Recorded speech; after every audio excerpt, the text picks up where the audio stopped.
దేవుని పరిశుద్ధ నామానికి మహిమ కలుగునుగాక.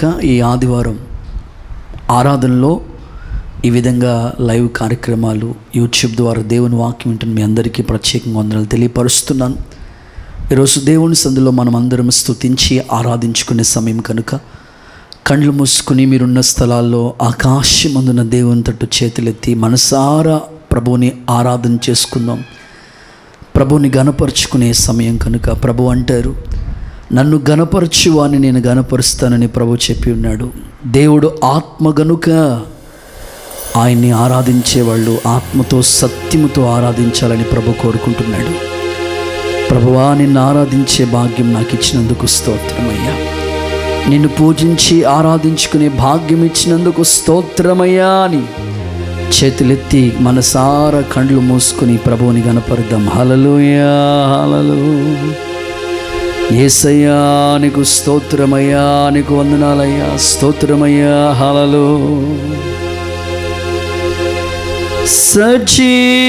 సజీవుడవైనా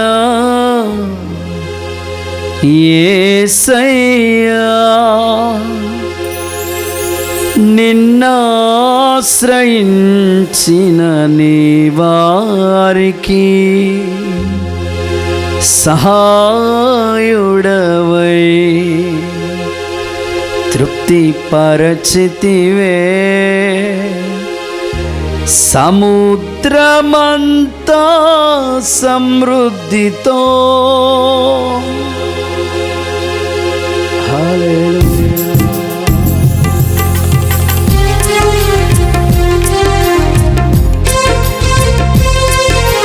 చప్పట్లు కొడుతూ యేసయ్య నామాన్ని స్తుతించి ఆరాధన చేద్దాం.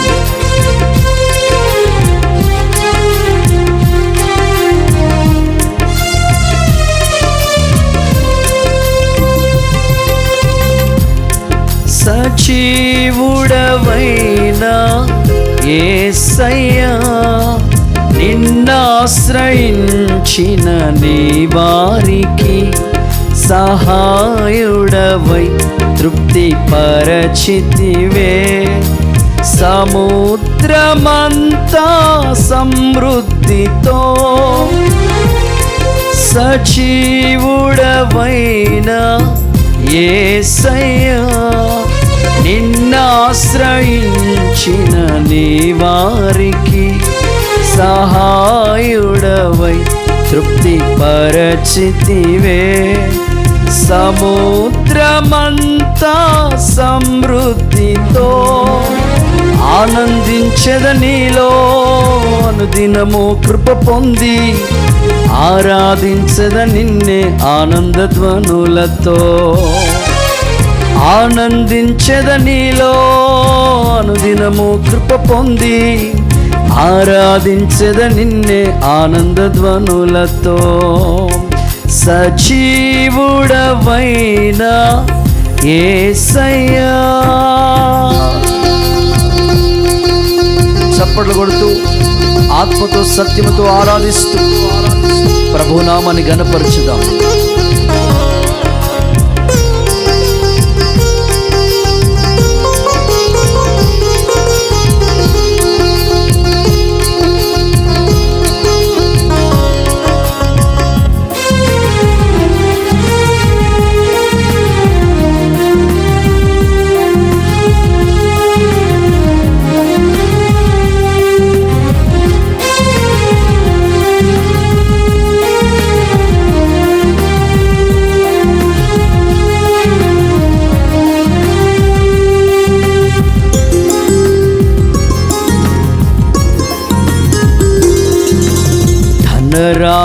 ధనరాసులేలా ధనవంతులకు ఈ లోక భాగ్యము దాచిన మేలులెన్నో దయచేసినావే ఇహ పరమున నాకు. ధనరాసులేలా ధనవంతులకు ఈ లోక భాగ్యము దాచిన మేలులెన్నో దయచేసినావే ఇహ పరమున నాకు. శ్రమల మార్గమును నిరీక్షణ ద్వారముగా చేసితివే. శ్రేష్టమైనని వాగ్దానములతో శ్రమల మార్గమును నిరీక్షణ ద్వారముగా చేసితివే. శ్రేష్టమైనని వాగ్దానములతో సజీవుడవైన యేసయ్యా, నిన్నాశ్రయించిన నీ వారికి సహాయుడవై తృప్తి పరచితివే. సముద్రమంతా సమృద్ధితో ఆనందించెదనిలో అనుదినము కృప పొంది ఆరాధించెద నిన్నే ఆనందధ్వనులతో. ఆనందించెద నీలో అనుదినము కృప పొంది ఆరాధించెద నిన్నే ఆనందధ్వనులతో. సజీవుడవైన యేసయ్యా, స్తోత్రమయ్యా.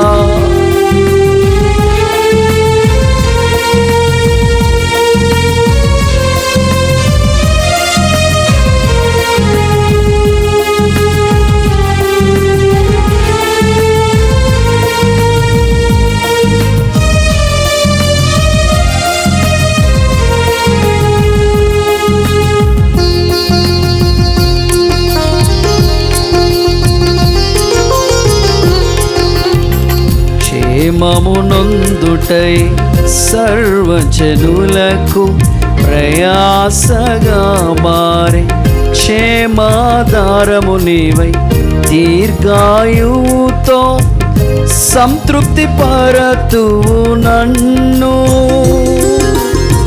క్షేమమునొందుటై సర్వజనులకు ప్రయాసగా మారే క్షేమాధారము నీవై దీర్ఘాయువుతో సంతృప్తి పరతు నన్ను. నిత్య నిబంధనగా నీ వాత్సల్యమును చూపితివే. నిత్యమైనని సత్యవాక్యముతో నిత్య నిబంధనగా నీ వాత్సల్యమును చూపితివే. నిత్యమైనని సత్యవాక్యముతో సజీవుడవైన యేసయ్యా, నిన్నాశ్రయించిన నీ వారికి సహాయుడవై తృప్తి పరచితివే. సముద్రమంతా సమృద్ధితో ఆనందించెద నీలో అనుదినము కృప పొంది ఆరాధించెద నిన్నే ఆనందధ్వనులతో. ఆనందించెద నీలో అనుదినము కృప పొంది ఆరాధించెద నిన్నే ఆనందధ్వనులతో. సజీవుడవైన యేసయ్యా. బిగ్గరగా చప్పట్లు కొడుతూ ప్రభువుని ఘనపరచుదాం, ఆరాధన చేద్దాం. 40 సంవత్సరాలు ఇశ్రాయేలీయుల దేవుడు, అరణ్యములో నడిపించిన దేవుడు, ఆశ్చర్య రీతిగా పోషించిన దేవుణ్ణి స్తుతిద్దాం.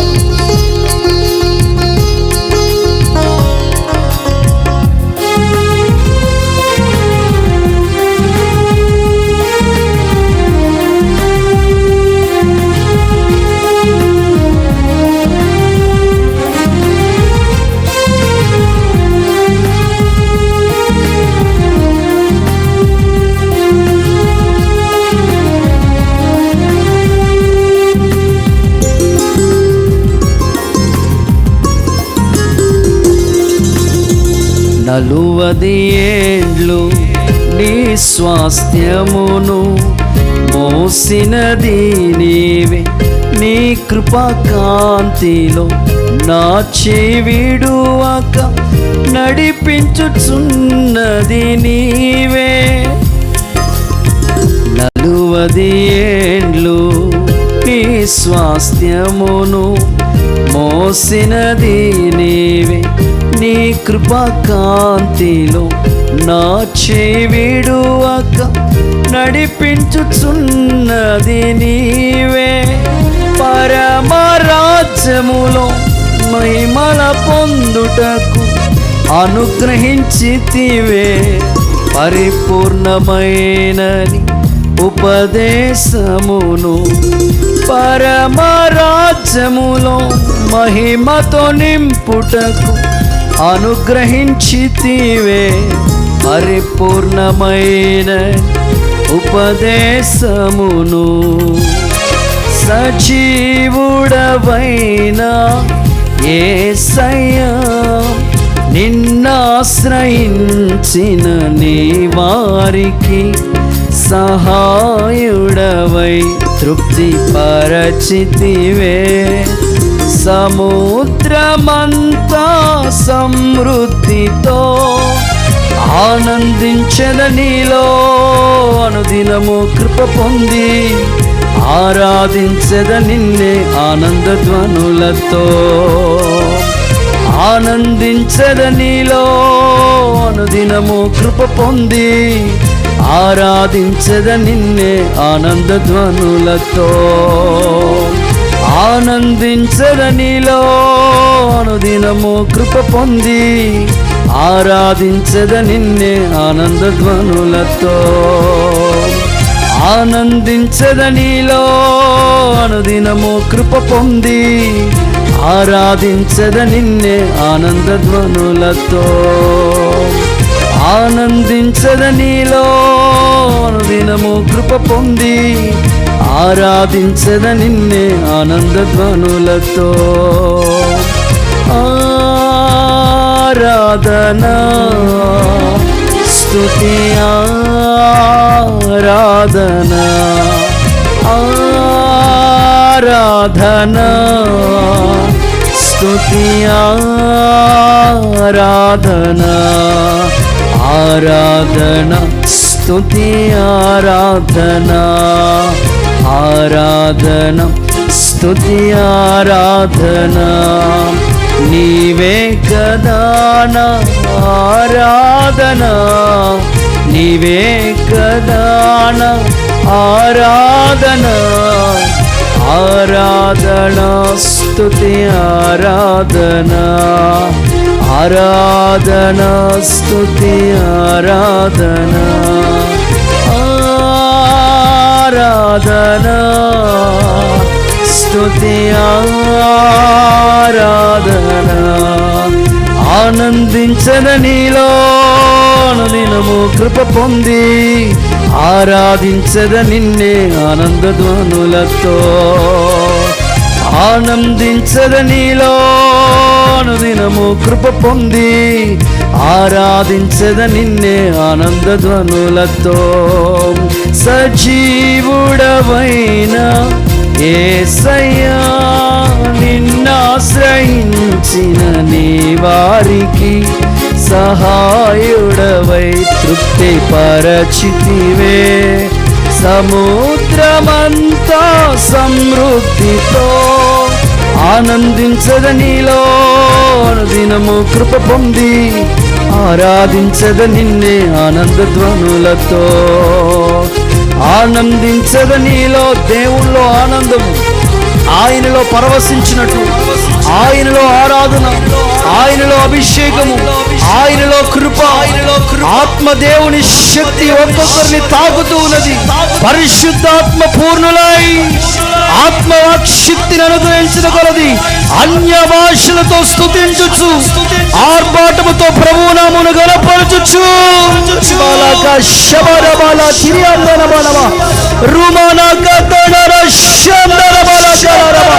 అగ్ని జ్వాలల వంటి శక్తి తాకునుగాక, అభిషేకం కుమ్మరించబడునుగాక, ఇప్పుడే తాకునుగాక.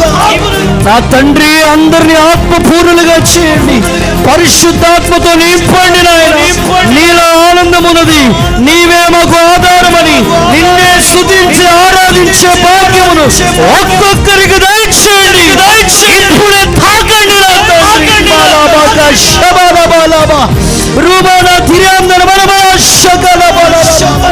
దేవా మీకు స్తోత్రమయ్యా. నీలోనే ఆనందమయ్యా, నీలోనే అభిషేకమయ్యా, నీ ద్వారానే కృప పొందుదుముగా. హల్లెలూయా, హల్లెలూయా. గట్టిగా చప్పట్లు కొడుతూ ఆత్మదేవుని గణపరుస్తూ ఆరాధన చెల్లిద్దాం. హల్లెలూయా. ఆనందించద నీలో అనుదినము కృప పొంది ఆరాధించద నిన్నే ఆనందధ్వనులతో. ఆనందించద నీలో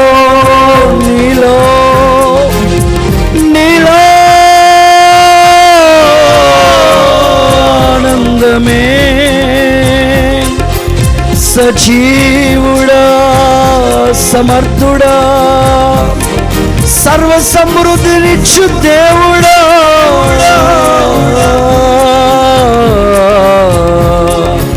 ఆనందించద నీలో అనుదినము కృప పొంది ఆరాధించద నిన్నే ఆనందధ్వనులతో. ఆనందించద నీలో ఆయనలో ఆనందము, ఆయనలో ఆప్యాయత, ఆయనలో ప్రేమానురాగమును నీ జీవితంలో కుమరించుచున్న దేవుడు. పరిశుద్ధాత్మ ద్వారా ప్రేమ కుమరించబడుతుంది.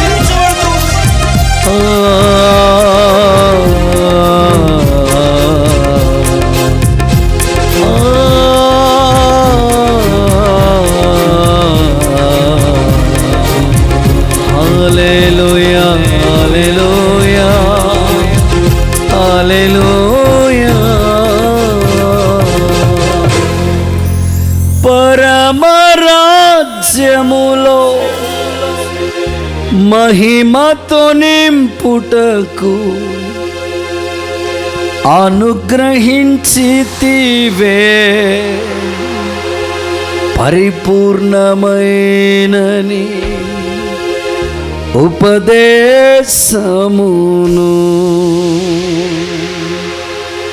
సజీవుడవైనా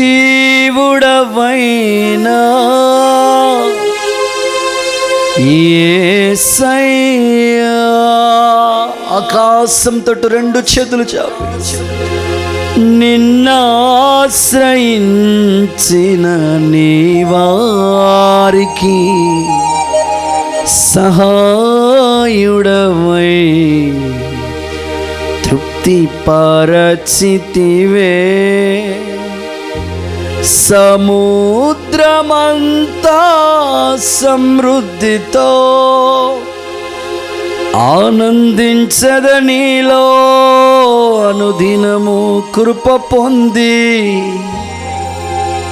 ఆరాధించద నిన్నే ఆనందధ్వనులతో. శ్రమల మార్గమును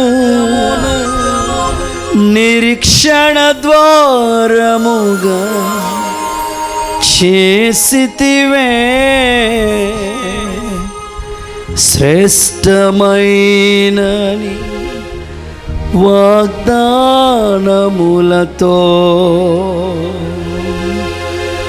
ఆనందించద నీలో అనుదినము కృప పొంది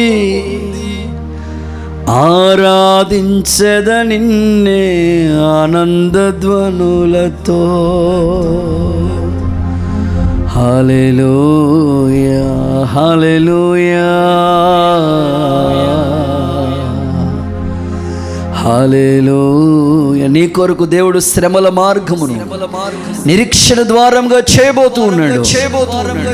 దాచిన మేలులన్నీ అనుగ్రహించబోతున్నాడు.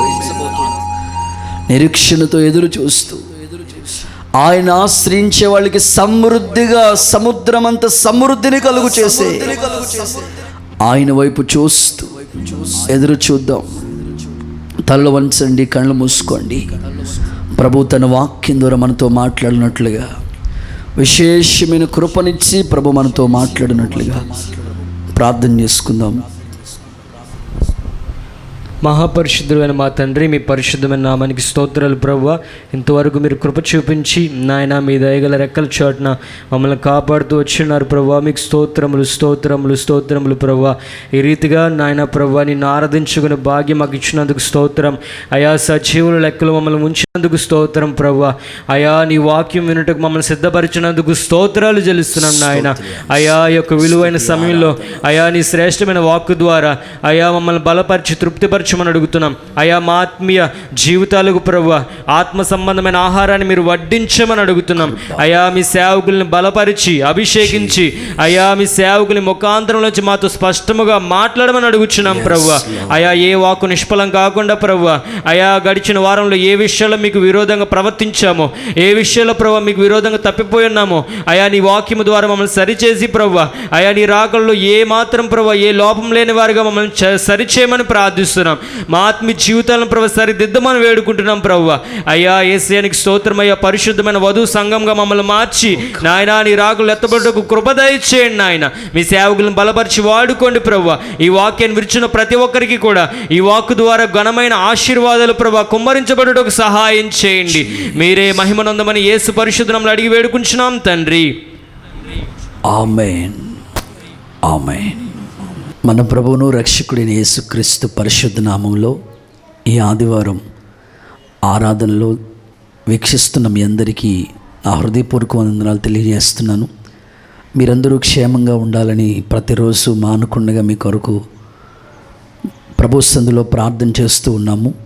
మీరు కూడా మీ ఇళ్లలో తప్పక ప్రార్థన చేయాలని ప్రస్తుతం మన ఆంధ్రప్రదేశ్, ఇండియా, ప్రపంచ దేశాలంతా కూడా కరోనా విజృంభిస్తుంది.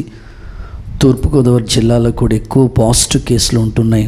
దానివల్ల ఆదివారం ఆరాధనలు జరగటం లేదు. ఈ ప్రతికూలమైన పరిస్థితుల మధ్యలో యూట్యూబ్ ద్వారా ప్రతి ఒక్కరూ దేవుని వాక్యాన్ని విని మరింతగా బలపడాలని ప్రభు సన్నిధిలో నేను మీకు ప్రేమతో తెలియజేస్తూ ఉన్నాను. అంత మాత్రమే కాదు, ప్రభు చిత్తమైతే మరి త్వరలోనే ఈ వైరస్ ప్రభావం తొలగిపోయి ఆదివారం కంటిన్యూగా ఆరాధనలు జరగాలని మానుక మీరు ప్రార్థన చేయాలని దేవుని సేవకునిగా నేను మీకు తెలియజేస్తూ ఉన్నాను. దేవుని సందులో మరి ఆదివారం ఒక్కరోజు మాత్రమే మీరు వాక్యాన్ని వింటున్నారు. మిగిలిన వారం రోజులు వాక్యం వినక ఆత్మీయంగా బలపడలేని పరిస్థితుల మధ్యలో మీరు ఉన్నారని ఆలోచించి మీ కొరకు ప్రార్థిస్తున్నప్పుడు దేవుడు ఒక ఆలోచన దయచేస్తున్నాడు.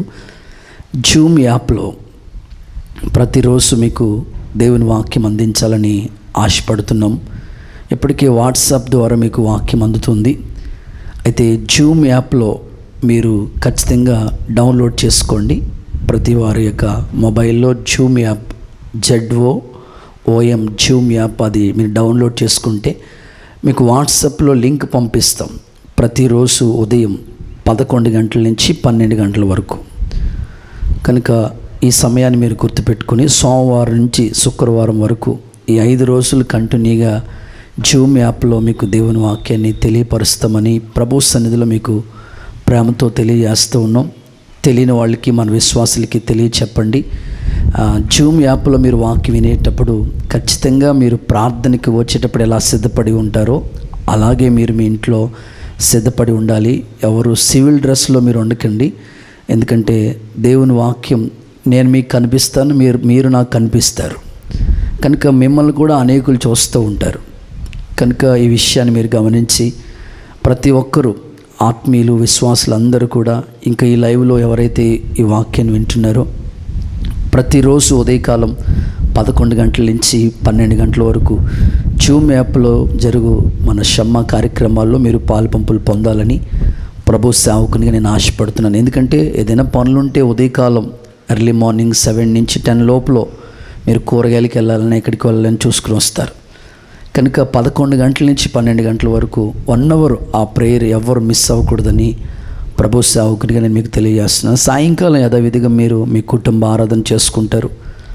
ఈ విషయాన్ని మీరు గుర్తించి ఆత్మీయంగా బలపడటం కొరకు ఈ విషయాన్ని మీరు అర్థం చేసుకోవాలని, తప్పక మీరు పాలుపంపులు పొందాలని, ప్రతి ఒక్కరూ జూమ్ యాప్లో జరుగు ప్రేయర్లో ఏకీభవించాలని దేవుని సన్నిధిలో నేను మీకు తెలియజేస్తూ ఉన్నాను.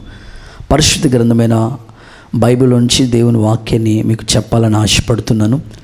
అంత మాత్రమే కాదు, మరి మీరు బయటికి తిరుగుతూ ఉన్నారు, కొంతమందికి ఉద్యోగాల రీత్యా తప్పని పరిస్థితుల్లో మరి ఆఫీసెస్కి వెళ్తూ ఉన్న వాళ్ళు చాలామంది మన సంఘంలో ఉన్నారు. టీచర్స్ కానివ్వండి, హెల్త్ డిపార్ట్మెంట్లో పనిచేసే వాళ్ళు కానివ్వండి, మీరు తప్పనిసరిగా బయటికి వెళ్ళేటప్పుడు, రోడ్ల మీదకి వెళ్ళేటప్పుడు ఖచ్చితంగా హెల్మెట్ కానివ్వండి, ఆ తర్వాత షీల్డ్స్ వచ్చినాయి, కొత్త అవి మన ముఖం ఫేస్ షీల్డ్స్ వచ్చినాయి, అవి తప్పనిసరిగా, చేతికి గ్లౌజులు కూడా మీరు వేసుకుని వెళ్తే మంచిది.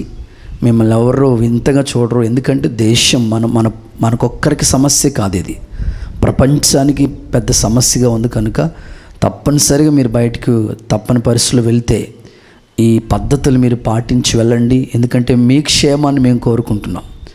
మీరు నిర్లక్ష్యంగా ఉంటే మీ గురించి సేవకులుగా మేము బాధపడాలి. కనుక ఆ పరిస్థితులు రాకుండా ఎక్కువగా ఇప్పటికే మన ఏపీలో 2 లక్షల పాజిటివ్ కేసులు వచ్చేసినాయి. కనుక చాలా జాగ్రత్తలు మీరు తీసుకోవాలని ప్రభువు సన్నిధిలో నేను మీకు తెలియజేస్తూ ఉన్నాను. ప్రతి విషయం, ఏదైనా మీ కుటుంబ సమస్యలు ఏమైనా ఉన్నా, ఏ ప్రార్థన అవసరత కావాలన్నా మన చర్చ్ నెంబర్స్ ఉన్నాయి. తప్పనిసరిగా మీరు ఫోన్ చేసి మీ యొక్క యోగక్షేమాలు సంఘానికి తెలియచేయాలని. ఈ వాక్యం మీరు వింటున్నారో లేదో తెలియట్లేదు. కనుక ఆ వాక్యం విన్న తర్వాత కింద కామెంట్స్ చేయండి. అన్న ప్రైజ్ లార్డ్, అన్న హల్లెలూయా, స్తోత్రం, ఏదో చిన్న మాట మీరు స్పందిస్తే ఇంత ప్రయాసతో మీకు వాక్యాన్ని అందిస్తున్నాం కనుక దానికి క్షేమం కలుగుతుందని నేను కోరుకుంటున్నాను.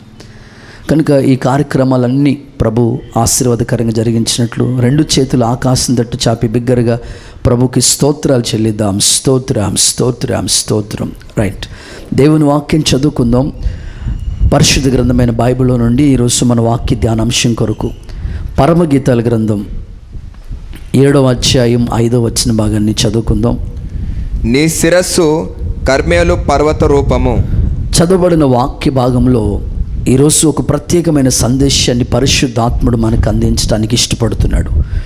నీ శిరస్సు కర్మేలు పర్వత రూపం అనే అద్భుతమైన మాట మహారాజు సొలొమోను చెప్తున్న వాక్యాన్ని మనం గమనిస్తూ ఉన్నాం. ఈరోజు నేను మీకు కర్మేలు పర్వతం గురించిన ఒక ప్రాముఖ్యమైన సందేశాన్ని అందించడానికి ఇష్టపడుతున్నాను. నేటి క్రైస్తవ సంఘాలు ఈ వర్తమానం ద్వారా మరింతగా బలపడాలని నేను కోరుకుంటున్నాను. పరిశుద్ధ గ్రంథమైన బైబిల్లో పరమగీతాల గ్రంథం చాలా అద్భుతమైన సందేశంతో కూడిన అద్భుతమైన సారాంశాన్ని మనకి బోధిస్తూ ఉంది. పరమగీతము, పరము అంటే పరలోకము, గీత అంటే పాట, పరలోకానికి సంబంధించిన పాటే ఈ పరమగీతం. ఈ పరమగీత గ్రంథంలో సొలొమోను మహారాజు ఎన్నో అద్భుతమైన మాటలు తెలియపరిచాడు. షూలమితి అనే స్త్రీ సంఘంతో చెప్తూ ఉన్నాడు, నీ శిరస్సు కర్మేలు పర్వత రూపము అని మాట్లాడుతున్నాడు. అక్కడ ఒక్కొక్క విషయాన్ని ప్రస్తావన చేస్తూ వచ్చాడు.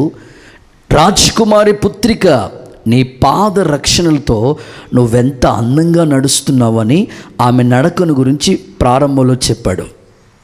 ఆమె యొక్క గాత్రాన్ని గురించి చెప్పాడు. ఆమె యొక్క స్వరాన్ని గురించి, ఆమె నోరుని గురించి అన్ని విషయాలు ఆయన మాట్లాడుతూ నీ శిరస్సు కర్మేలు పర్వత రూపం అనే అద్భుతమైన మాట మహారాజైన సొలొమోను చెప్పారు. ప్రియులారా, మేము పరమగీత గ్రంథాలు చదివేటప్పుడు పరమగీత గ్రంథంలో సొలొమోను మన ప్రభు అయిన యేసుక్రీస్తుకి సాదృశ్యంగా కనబడుతున్నారు.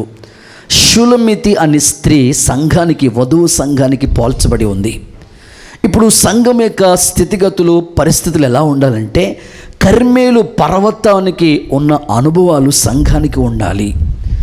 నీ శిరస్సు కర్మేలు పర్వత రూపం అని చెప్పబడిన ఈ మాట యొక్క పరమార్థం ఏమిటంటే, సంఘము క్రీస్తు స్వరక్తమిచ్చి సంపాదించుకున్న సంఘం, మీరు విలువ పెట్టి కొనబడిన వారు, మీరు మీ సొత్తు కాదు అని చెప్పిన ప్రభువు వధువు సంఘాన్ని ఎలా చూడాలని కోరుకుంటున్నాడంటే, కర్మేలు పర్వతం ఎలా ఉందో ఆ అనుభవాల్లోకి మీరు రావాలి, ఆ దిశగా మీరు కొనసాగాలని ప్రభు ఆశపడుతున్నాడు, కోరుకుంటున్నాడు. పిల్లలు, మీకు ఒక మాట మీకు చెప్పడానికి ఇష్టపడుతున్నాను. కర్మేలు అనే మాటకి అర్థం ఏమిటంటే వనము, లేకపోతే దేవుని తోట అని అర్థం. చూడండి, మనం ఎప్పుడైనా ఏ తోటనైనా మనం గమనించినప్పుడు ఆ తోట యొక్క అనుభవాలు మనం చూస్తూ ఉంటుంటే తోట ఎప్పుడు కూడా ఒక క్రమంగా ఉంటుంది. ఒక క్రమంలోనే మొక్కలు నాటుతూ ఉంటారు. ఏ తోటలో మీరు మొక్కలు గమనించండి. ఒక అరటి తోట వేసేటప్పుడు మీరు చూడండి, ఆ మొక్కల్ని నాటేటప్పుడు ఒక చిన్న యొక్క తాడు తీసుకుని ఒక లెవెల్గా ముందుగా డాట్స్ పెడతారు, గోతులు తీస్తారు. అదే లెవెల్లో అద్భుత రీతిగా ఆ యొక్క అరటి తోటన అరటి మొక్కలు నాటుతూ ఉంటారు. గమనించండి, ఒక అరటి తోట వేసేటప్పుడే ఆ అరటి తోటను వేస్తున్న రైతు క్రమంగా వాటిని నాటడానికి ఇష్టపడుతున్నాడు. ఒక చేను వ్యవసాయాన్ని పండిస్తున్న రైతుని మీరు గమనించినట్లయితే ఆ రైతు ఆ పంట లేకపోతే ఆ యొక్క పొలంలో చేనులో ఆ యొక్క ఊడ్పు ఊడ్చేటప్పుడు, ఊడ్పు ఊడ్చేవాళ్ళు మీలో చాలామందికి తెలుసు, వాళ్ళ చక్కని ఒక తాడు తీసుకుని ఒక లెవెల్గా మంచిగా నాటుతూ ఉంటారు మొక్కల్ని. కనుక ఆత్మీయులైన మీరు ఆలోచించవలసిన విషయం ఏమిటంటే, తోట అనే సంఘం ఎప్పుడు కూడా క్రమంగా ఉండాలి. మీ ఆత్మ సంబంధమైన జీవితంలో కూడా దేవుడు దగ్గరికి మనం వచ్చినప్పుడు ఆయన మన నుంచి కోరుకునే ఆ క్రమశిక్షణ ఎప్పుడూ కూడా మనం పాటించకుండా ఉండకూడదు. దేవుడు సంఘానికి ఒక ఉపదేశ క్రమం ఇచ్చాడు. ఆ క్రమంలోనే మనం సాగిపోవటానికి సిద్ధపడమని ప్రభు కోరుకుంటున్నాడు. ప్రియులారా, ఆలోచించండి. కర్మేలు అనే ఈ పర్వతాన్ని గురించి కొన్ని మాటలు మీకు చెప్పడానికి ఇష్టపడుతున్నాను. సర్వసాధారణంగా బైబిల్లో కొన్ని ప్రాంతాలు ఉన్నాయి. ఆ ప్రాంతాల గురించి మనం తప్పనిసరిగా నేర్చుకోవాలి, తెలుసుకోవాలి. బైబిల్ గ్రంథంలో మీరు చదువుతునేటప్పుడు బేతేలు అనే ఒక ప్రాంతం ఉంటుంది. బేతేలు అనేది ఒక ప్లేస్ మాట, ఒక ప్రదేశం, ఒక స్థలం. ఆ తర్వాత గిల్గాలు, యోర్ధాను, ఎరికో, ఇలాంటి బైబిల్ గ్రంథంలో అనేకమైన ప్లేస్లు, అనేకమైన స్థలాలు ఉన్నాయి. ఇంకా మీరు బైబిల్ గ్రంథంలో చదువుతూ ఉన్నప్పుడు రెఫీదీము అనే ఒక ప్రాంతం ఉంది, బేతనియా అనే ఒక ప్లేస్ ఉంది, ఎస్కోలు, ఇలాంటివి కొన్ని బైబిల్ గ్రంథంలో కొన్ని ప్రత్యేకమైన స్థలాలు రాయబడి ఉన్నాయి. కపెర్నహోము, గొల్గతా కొండ, ఇలాంటివి అద్భుత రీతిగా యేసుక్రీస్తు ప్రభు చెప్పిన ఆ మాటల్లో కొన్ని ప్రత్యేకమైన స్థలాలు, నజరేతు, యోర్ధాను, ఇలాంటివన్నీ కూడా బైబిల్ గ్రంథంలో ఒక ప్రత్యేకమైన ఆ స్థలాల్ని దేవుడు ముందుగా బైబిల్ గ్రంథంలో రాయించి ఉంచాడు. వాటి యొక్క ప్రాముఖ్యత, ప్రాధాన్యత మనం ఎప్పుడు తెలుసుకునే వారిగా ఉండాలి. చూడండి, కొన్ని ఏరియాలకి, కొన్ని ప్రాంతాలకి మేము వెళ్తూ ఉంటాం. మీరు ఎప్పుడైనా పాలకొల్లు అనే ప్రాంతానికి వెళితే పాలకొల్లికి సమీపంలోనే కాజా అనే ఒక ఊరు ఉంటుంది. బ్రదర్, ఆ ఊరి యొక్క ప్రాముఖ్యత, ప్రాధాన్యత ఏంటంటే, ఒకసారి నేను బైక్ మీద వెళతా ఉన్నాం పాలకొల్లు మీటింగ్కి. నాతో పాటు ఒక బ్రదర్ వచ్చాడు, నా వెనకాల కూర్చున్నాడు. చాలాసేపు నేను డ్రైవ్ చేసిన తర్వాత ఆయన డ్రైవ్ చేస్తున్నాడు, నేను వెనకాల కూర్చున్నాను. రాజోలు దాటి ఇంక పాలకొల్లు సమీపంలోకి వెళతా ఉన్నాం. కాజా అనే ఒక ఊరు వచ్చిన వెంటనే సడన్గా బండి ఆపేశాడు. అన్న, ఇక్కడ ఆపేశారంటే మనం ఇంకా పాలకొల్లు వెళ్ళాలి కదా, ఎందుకు ఇక్కడ ఆపేశారు? లేదన్నా, ఇక్కడ స్పెషల్ ఉందన్నా, మీరు ఖచ్చితంగా ఆ స్పెషల్ చూడాలి అన్న. ఇప్పుడు టైం లేదు, మనం మీటింగ్కి వెళ్ళాలి ప్లేస్ అంటే, లేదన్నా ఇక్కడ కాజా అనే ఒక ఊరు ఉంది, ఈ ఊరిలో అద్భుతమైన బిర్యానీ సెంటర్ ఉంది. అనేక చోట్ల మరి బిర్యానీ తినుండొచ్చేమో, కానీ ఈ ప్లేస్లో మాత్రం, ఈ స్థలంలో అద్భుత రీతిగా ఆ బిర్యానీ చాలా టేస్ట్గా ఉంటుంది. నిజంగానే ఆయన చెప్పినట్లుగానే అక్కడ బిర్యానీ చాలా టేస్ట్గా ఉంది. మీరు చెప్తా ఉంటుంటే ఇప్పుడు మీరు తినేటట్లుగా ఉన్నట్టుగా చూస్తున్నారు కదా. కొన్ని ప్లేసెస్లో అద్భుతమైన వాతావరణాన్ని కలిగించే ఉన్నాయి. మీరు ఎప్పుడైనా ఊటీ అనే ప్రాంతం, బెంగళూరు దగ్గర ఊటీ అనే ప్రాంతానికి వెళ్ళారనుకోండి, సమ్మర్లో ఎక్కువగా చాలామంది టూరిస్టు వెళ్ళే వాళ్ళు ఉంటారు. ఆ ప్లేసెస్ చూస్తుంటే చాలా రమ్యమైన స్థలాలు అవి. వైజాగ్ దగ్గర అరకు లోయ అనే ప్రాంతాలు ఉన్నాయి. ఆ ప్రాంతాలకు వెళ్ళేటప్పుడు చూడండి, అవి చూడచక్కని ఎత్తు పొలాలు కలిగిన ఆ స్థలాలు చాలా రమ్యంగా కనబడుతున్నాయి. నేను 2007వ సంవత్సరంలో అండమాన్ నికోబార్ ఆ దీవులకి, ఆ ప్రాంతాలకు వెళ్ళినప్పుడు చాలా అద్భుత రీతిగా ఆ ప్రాంతాలను చూడటానికి దేవుడు కృపనిచ్చాడు. నిజంగా అవి ఇప్పటికీ మర్చిపోలేని అద్భుతమైన ప్రాంతాలు అవి. జీవితంలో కనీసం ఒక్కసారైనా మనం చూడవలసిన స్థలాలు అవి. రోజ్ల్యాండ్ అనే ఒక ప్లేస్ ఉంటుంది ప్రత్యేకించి. అక్కడికి మనం ఆ బోట్ మీద వెళ్ళాలన్నమాట, ప్రయాణం చేయాలి. అండమాన్ ప్రాంతం అంతా చుట్టూ దీవులు, సముద్రం దేవులు ఉంటూ ఉంటాయి, చుట్టూ ఇల్లులు ఉంటూ ఉంటాయి. అట్లా ఆ ప్లేసెస్ అన్నీ చూస్తున్నప్పుడు ఆశ్చర్యాన్ని కలిగిస్తూ ఉంటుంది. కనుక ఒక్కొక్క ప్రాంతంలో ఒక్కొక్క ప్రత్యేకత ఉంది. మన కోనసీమ ఉందనుకోండి, కొబ్బరికాయకి ప్రసిద్ధి చెందిన ప్లేస్. అట్లాగే దేవుడు సంఘాన్ని ఎందుకు కర్మేలు పర్వత రూపంతో పోల్చాడు? సొలొమోను మహారాజు చెప్తున్నాడు, నీ శిరస్సు కర్మేలు పర్వత రూపము అని మాట్లాడుతున్నాడు. ఎందుకు సంఘం యొక్క ఆ అనుభవాలు కర్మేలు పర్వతంతో దేవుడు పోల్చాడు? కర్మేలు పర్వతం నుంచి మనం నేర్చుకునే పాఠం ఏమిటి? కర్మేలు యొక్క ప్రాముఖ్యత ఏమిటి అని ఒక ఆలోచన కలిగి మీరు వినగలిగినట్లయితే బైబిల్ గ్రంథంలోంచి ఒక 5 ప్రాముఖ్యమైన విషయాలు నేను మీకు చెప్పాలని ఆశపడుతున్నాను. చదవండి. మొదటి మాట, కర్మేలు యొక్క ప్రాముఖ్యత ఏమిటి అనంటే బైబిల్ గ్రంథంలోంచి మనం చదువుకుందాం. సమూయేలు మొదటి పుస్తకం 15వ అధ్యాయం 12వ వచన భాగాన్ని చదువుకుందాం. ఉదయమున సమూయేలు లేచి సౌలును ఎదుర్కొనుటకు పోగా, సౌలు కర్మేలునకు వచ్చి అక్కడ జయసూచకమైన శిలను నిలిపి, కర్మేలునకు వచ్చి అక్కడ జయసూచకమైన శిలను నిలిపి అనే మాట అక్కడ కనబడుతుంది. చదవబడిన వాక్య భాగంలో మొదటి అనుభవం, కర్మేల్లో ఎలాంటి అనుభవాలు ఉన్నాయి, కర్మేలు యొక్క ప్రాముఖ్యత ఏమిటి అని అంటే బైబిల్ చెప్తుంది, జయసూచకమైన శిలను నిలిపిన స్థలం అది. ఆ ప్రదేశంలో అద్భుతమైన ఒక జయసూచకమైన శిలను నిలిపిన స్థలం అని బైబిల్ ప్రస్తావన మనకు తెలియపరుస్తుంది. వాస్తవంగా అమాలేకీయుల్ని దేవుడు సముఖంలో సమూయేలు హతమార్చమని సౌలుతో చెప్తాడు. దేవుడు ఆజ్ఞ అది. దేవుడు చెప్పినట్లుగానే ఈ సౌలు అమాలేకీయుల్ని హతమార్చిన సందర్భాలు మనం గమనిస్తూ ఉంటాం. అయితే ఎప్పుడైతే అమాలేకీయుల్ని హతమార్చాడో వెంటనే కర్మేలునకు వెళ్ళి అక్కడ ఒక జయసూచకమైన ఒక శిలను నిలిపినట్లుగా పరిశుద్ధ గ్రంథమైన బైబిల్లో రాయబడిన ఈ చరిత్రను మనం గమనించి ధ్యానం చేస్తూ ఉన్నాం.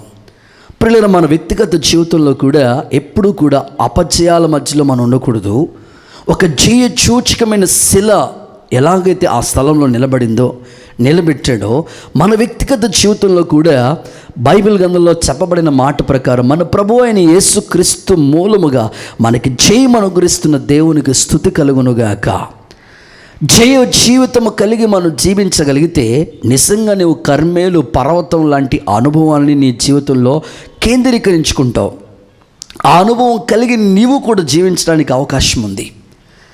ఆత్మీయంగా జయ జీవితం ఎవరి జీవితంలో అయితే ఉంటుందో వాళ్ళకి నిజంగా కర్మేలు పర్వతం లాంటి అనుభవాన్ని కలిగి ఉంటారు. సంఘము జయ జీవితం కలిగి ఉండాలి. ప్రభువు అంటాడు, నేను జయించి తండ్రి సింహాసనం మీద కూర్చున్న ప్రకారం జయించేవాడిని నాతో కూడా నా తండ్రి సింహాసనం మీద కూర్చోబెడతాను. లోకంలో మీకు శ్రమ కలుగుతుంది, అయినా ధైర్యంగా మీరు ఉండండి, నేను లోకాన్ని జయించి ఉన్నానని ప్రభు చెప్పాడు. లోకంలో ఎన్నో శ్రమలు మనకి ఎదురవుతున్న ఎన్నో ప్రతికూలమైన పరిస్థితుల మధ్యలో కొనసాగించబడుతున్న ఈ దినాలలో ఖచ్చితంగా మనము జయ జీవితం కలిగి జీవించే ఆ జీవిత విధానాన్ని మనం కలిగి ఉండాలని ప్రభు కోరుకుంటున్నాడు. పరిశుద్ధాత్మని ప్రేరణతో నేను ఈ మాటలు మీకు తెలియజేస్తున్నాను. ఈ రోజున ఎంతోమంది జీవితం లేకుండా అపవిత్రమైన జీవితంలో జీవిస్తున్నారు. పాపాన్ని జయించలేని స్థితి, లోకాన్ని జయించలేని పరిస్థితి, చివరికి సాతాన్ని కూడా జయించలేకుండా పాపపు సంబంధమైన ఆ ఊబిలో నుండే ప్రజలు చల్లారిపోతున్నట్లు, ఆరిపోతున్నట్లు, వారి ఆత్మీయ జీవితం దిగజారిపోతున్నట్లు అనిపిస్తుంది. ఈరోజు ఈ వాక్యం ఉంటున్న నీ వ్యక్తిగత జీవితంలో ప్రభు నీ నుంచి కోరుకుంటుంది ఏమిటంటే, నువ్వు ఖచ్చితంగా జయసూచకమైన శిలను నిలిపిన ఆ ఉన్నతమైన విజయ పదమును నడిపించబడిన ఆ భక్తి జీవితం, ఆ కృపను నువ్వు పొందుకుని తీరాలని దేవుడు ఆశపడుతున్నాడు. ఈ మాటలు ప్రేమతో మీకు తెలియజేస్తున్నాడు యేసయ్య. ఈరోజున క్రైస్తవ జీవితంలో ఎంతోమంది వారి ఆత్మీయ అనుభవాల్లో జయ జీవితం లేని వాళ్ళుగా ఉన్నారు. పరిశుద్ధులెందరో, భక్తులెందరో, మనకన్నా భక్తి చేసి ప్రభు దగ్గరికి చేరుకున్న భక్తులెందరో వాళ్ళ జయ జీవితాలు మనకెంతో ఆదర్శాన్ని కలిగిస్తున్నాయి. కానీ ఈ రోజున మనము చిన్న చిన్న విషయాల్లో రాసి పడిపోతూ జయ జీవితం లేకుండా ఆత్మీయతలో చల్లారిపోతున్న వాళ్ళగా కనబడుతున్నాం. ప్రియులారా, మీ ఆత్మీయ సంబంధమైన జీవితం మేల్కొల్పు కొరకు కొన్ని విషయాలు నేను మీకు చెప్పడానికి ఇష్టపడుతున్నాను. దేవుని మాట విలువైనది. ఆ మాటను ఎవరైతే పాటిస్తారో వారి జీవితానికి ఆశీర్వాదకరంగా ఉంటుంది. నీతిమంతులైన వాళ్ళకి ఎప్పుడు కూడా దేవుడు జయాన్ని కలుగు చేస్తాడు. ఇప్పుడు ప్రస్తుత దినాల్లో మీ పిల్లల యొక్క భవిష్యత్తు జయకరంగా ఉండాలని కోరుకుంటున్నారు. వ్యాపారం జయకరంగా ఉండాలని ఆశపడుతున్నారు. ఉద్యోగంలో ఒక జయ జీవితం కావాలని అనుకుంటున్నారు. అన్ని విషయంలో మీకు ఒక విజయం, జయము కావాలని కోరుకుంటున్నారు. కానీ మీ భక్తి జీవితానికి వచ్చినప్పటికీ నాకు ఒక జయ జీవితం కావాలి, నేను పాపాన్ని జయించేవాడిగా నేను ఉండాలి, జయ సూచకమైన శిలను స్థాపించిన ఆ అనుభవం కర్మేలుకు ఉన్నది కదా, ఆ అనుభవంలో నేనుండాలని ప్రతి క్రైస్తవుడు ఆశపడాలి. కానీ ఇలాంటి వైరాగ్యం అనేకులకి కలగటం లేదు. ఈ జయ జీవితాన్ని గురించిన ఆ అన్వేషణ, ఆ భావన ప్రజల హృదయాల్లో కలగటం లేదు. కనుక ఈరోజు ప్రభు ప్రత్యేకంగా చెప్తున్నాడు, మీ జీవితం జయ జీవితంగా సాగిపోవటానికి, జయ సూచకమైన ఆ శిలను నిలిపిన ఆ స్థలానికి అంత ప్రాముఖ్యత ఉన్నది. కనుక ఆ కర్మేల అనుభవాల్లో మీరు సాగిపోవాలని ప్రభు సేవకునిగా నేను మీకు తెలియజేస్తున్నాను. గొల్యాతుని చూసి దావీదు ఏ రోజు భయపడలా. గొల్యాతుని పడగొట్టి జయం పొందాడు కదా. నీ జీవితంలో వస్తున్న సమస్యలకు నువ్వు భయపడి నువ్వు అపజయాలు పాలవ్వకూడదు. జయ జీవితమే నీకు రావాలి. చూడండి, కొన్ని మాటలు మీకు ఆత్మీయతను తెలియచేయడానికి ఇష్టపడుతున్నాను. ఒక రాజు జీవితంలోనే ఎక్కడికి యుద్ధానికి వెళ్ళేటప్పుడు ఎంతైనా ఆయన జయాన్ని పొంది తిరిగి వస్తానని నమ్మకంతో అతడు వెళ్తాడు. బైబిల్ గ్రంథంలో కొన్ని సందర్భాలు మీకు జ్ఞాపకం చేస్తానండి. గిద్యోను బైబిల్ గ్రంథంలో దేవుడు ఏర్పాటు చేసుకున్న వ్యక్తి. గోధుమలు దొల్లగొట్టుకుంటూ ఉంటాడు, గానుగు చాటుకి వెళ్ళిపోయి గిద్యోనుతో దేవుడు చెప్తాడు, గిద్యోను పరాక్రమం కలిగిన బలాఢ్యుడా, నేను నిన్ను ఏర్పాటు చేసుకున్నానయ్యా, నీవు మిద్యానీయుల్ని చేతిలో ఉన్న ఇశ్రాయేలును విడిపించాలి. ఆశ్చర్యరీతిగా యుద్ధం చేయటానికి గిద్యోను సిద్ధపడతాడు. తనతో పాటు యుద్ధానికి బయలుదేరిన వాళ్ళు 32,000 మంది సిద్ధపడొచ్చారు. బయలుదేరిన వాళ్ళు 32,000 మంది. కానీ అందరూ యుద్ధానికి పనికిరారని సెలెక్టింగ్లో మనం చూస్తాం. 32,000 మందిలో 22,000 మంది వెనక్కి వెళ్ళిపోయారు. ఇక మిగిలింది 10,000 మంది.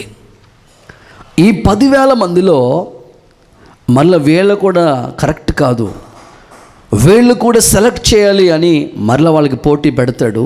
ఈ 10,000 మందిలో కూడా 9,700 మంది వెనక్కి వెళ్ళిపోతే 300 మాత్రమే మిగిలారు. ఆశ్చర్యం చెప్పన, దేవుడు 32,000 మందితో యుద్ధం చేయాలని కాదు, కానీ కరెక్ట్గా జయ జీవితం కలిగి జయించగలిగిన ఆ సామర్థ్యం, ధైర్యం, శక్తి కలిగిన ఆ 300 మందితోనే గిద్యోను యుద్ధాన్ని ప్రారంభిస్తాడు. ఆశ్చర్యరీతిగా వాళ్ళ చేతిలో దివిటీలు పెట్టి కుండను పగలగొట్టి దీపాన్ని వెలిగించి బూరలు ఊది ఆశ్చర్యరీతిగా యుద్ధం చేసినప్పుడు ఆ 300 మందితో దేవుడు గిద్యోనికి గొప్ప విజయం, జయం కలుగు చేసినట్లుగా పరిశుద్ధ గ్రంథమైన బైబిల్లో మనం గమనిస్తాం. చూడండి, ఆ మాట నేను మీకు చదివిస్తాను. న్యాయాధిపతుల పుస్తకం 7వ అధ్యాయం 18వ వచన భాగాన్ని చదువుకుందాం.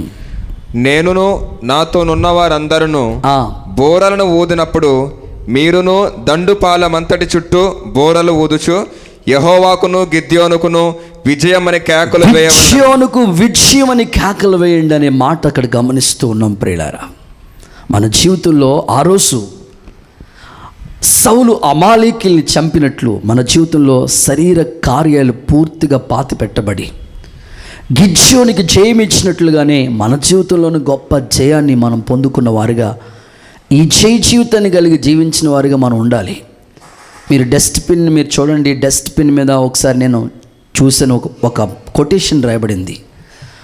యూజ్ మీ అని రాస్తుంది పక్కనే, మరో పక్క చూస్తే క్లీన్ మీ అని రాస్తుంది. డస్ట్బిన్ అంటుంది నన్ను యూజ్ చేసుకోండి, క్లీన్ చేయండి అంటుంది.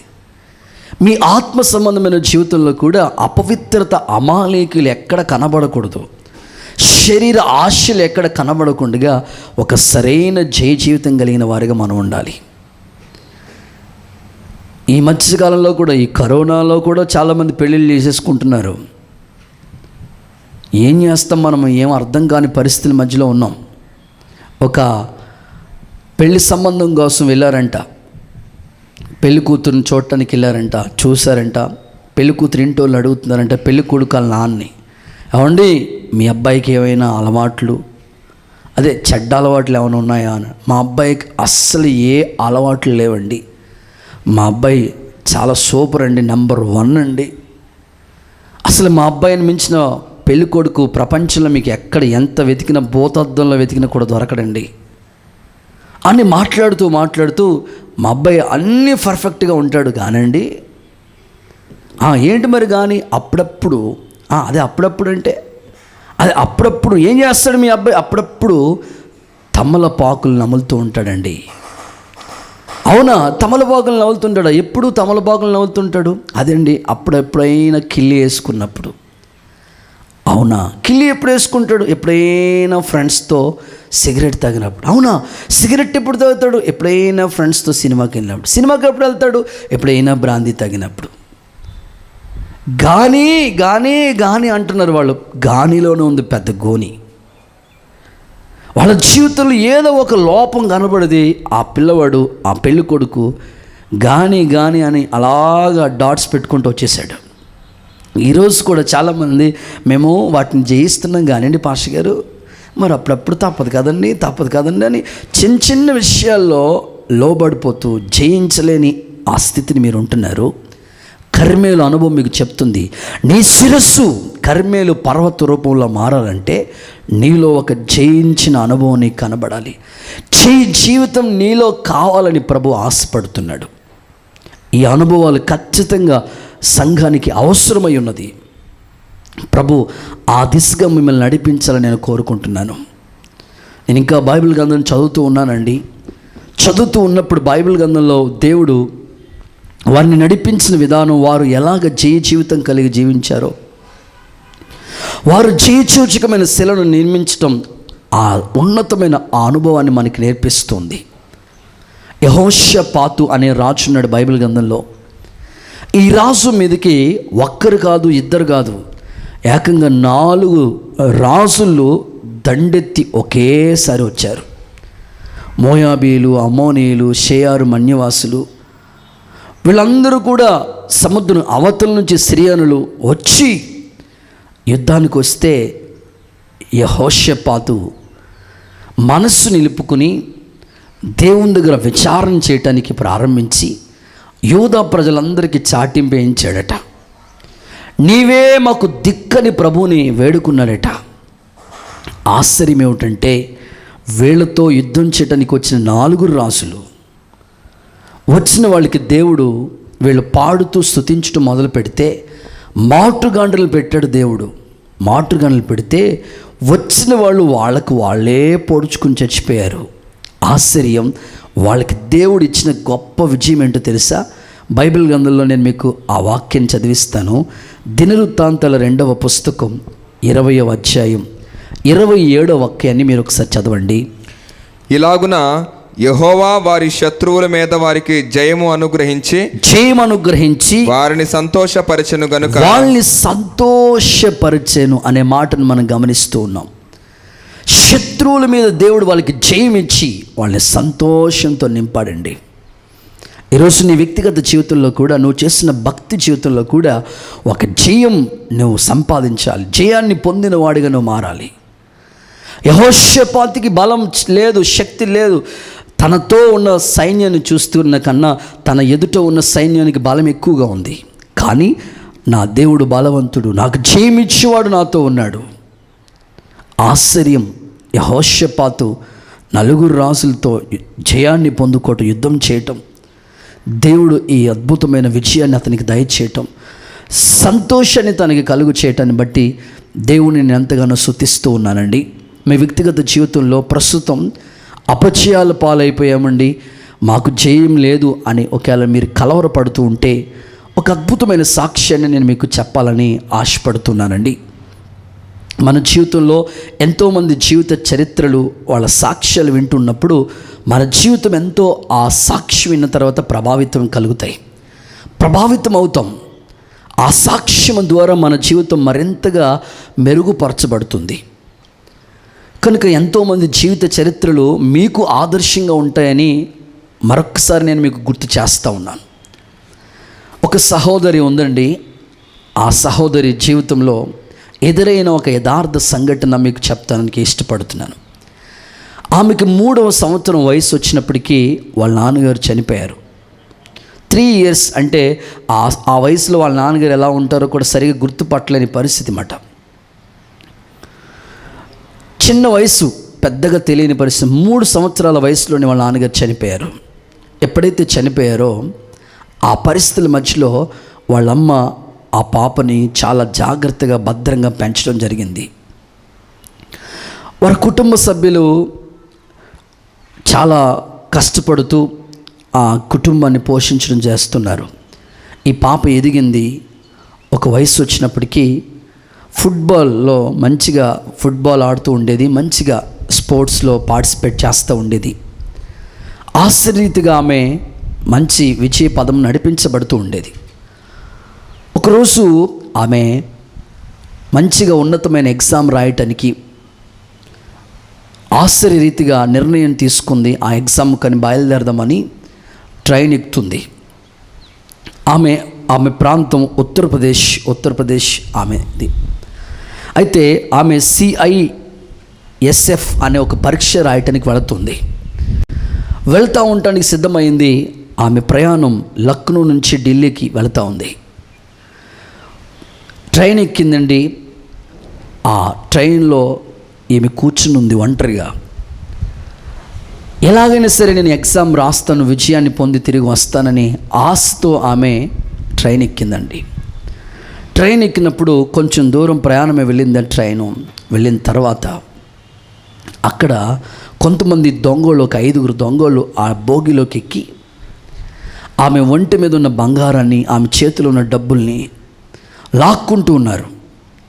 లాక్కుంటున్న సమయంలో ఎలాగైనా సరే నేను ఈమె విజయాన్ని సాధించాలని వెళ్తూ ఉంది. ఎలాగైనా సరే నేను వెళ్ళాలని ఆశతో ఆమె వాళ్ళ చేతిలోంచి ఇలాగా తప్పించుకుని ట్రైన్లోంచి బయటకు దూకేసిందండి. ఎప్పుడైతే ట్రైన్లోంచి బయటకు దూకేసిందో ఆ పట్టాలు అట్లా దూకేస్తే ఆమె వెళ్ళి వేరే పట్టాల మీద పడ్డది.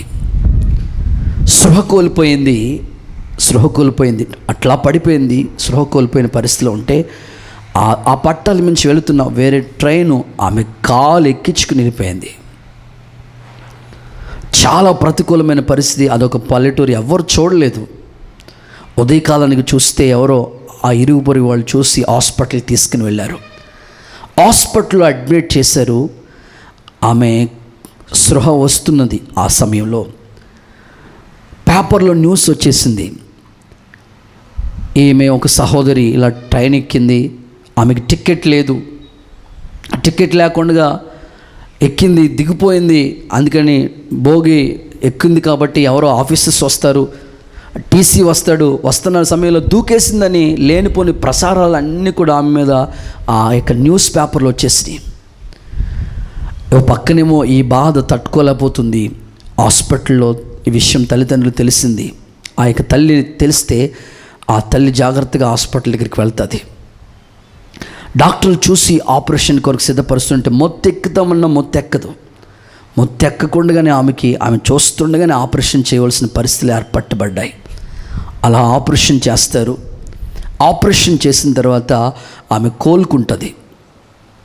చాలా భయంకరంగా ఒక ట్రైన్ కాలు మీద నుంచి వెళ్ళిపోయిందంటే ఆ పరిస్థితి ఎట్లాంటిది ఒకసారి మీరు ఆలోచించండి.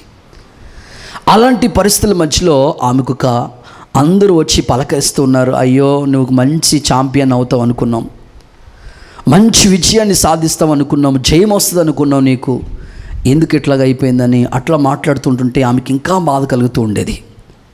ఈమె పేరు ఏమిటంటే అరుణమ సింహ అనే ఒక సహోదరి. ఈమె జీవితంలో ఒక ఆశయం ఉండిపోయింది. ఎలాగైనా సరే నేను అచీవ్మెంట్ అవ్వాలి, విజయాన్ని సాధించాలి అని అనుకుంది.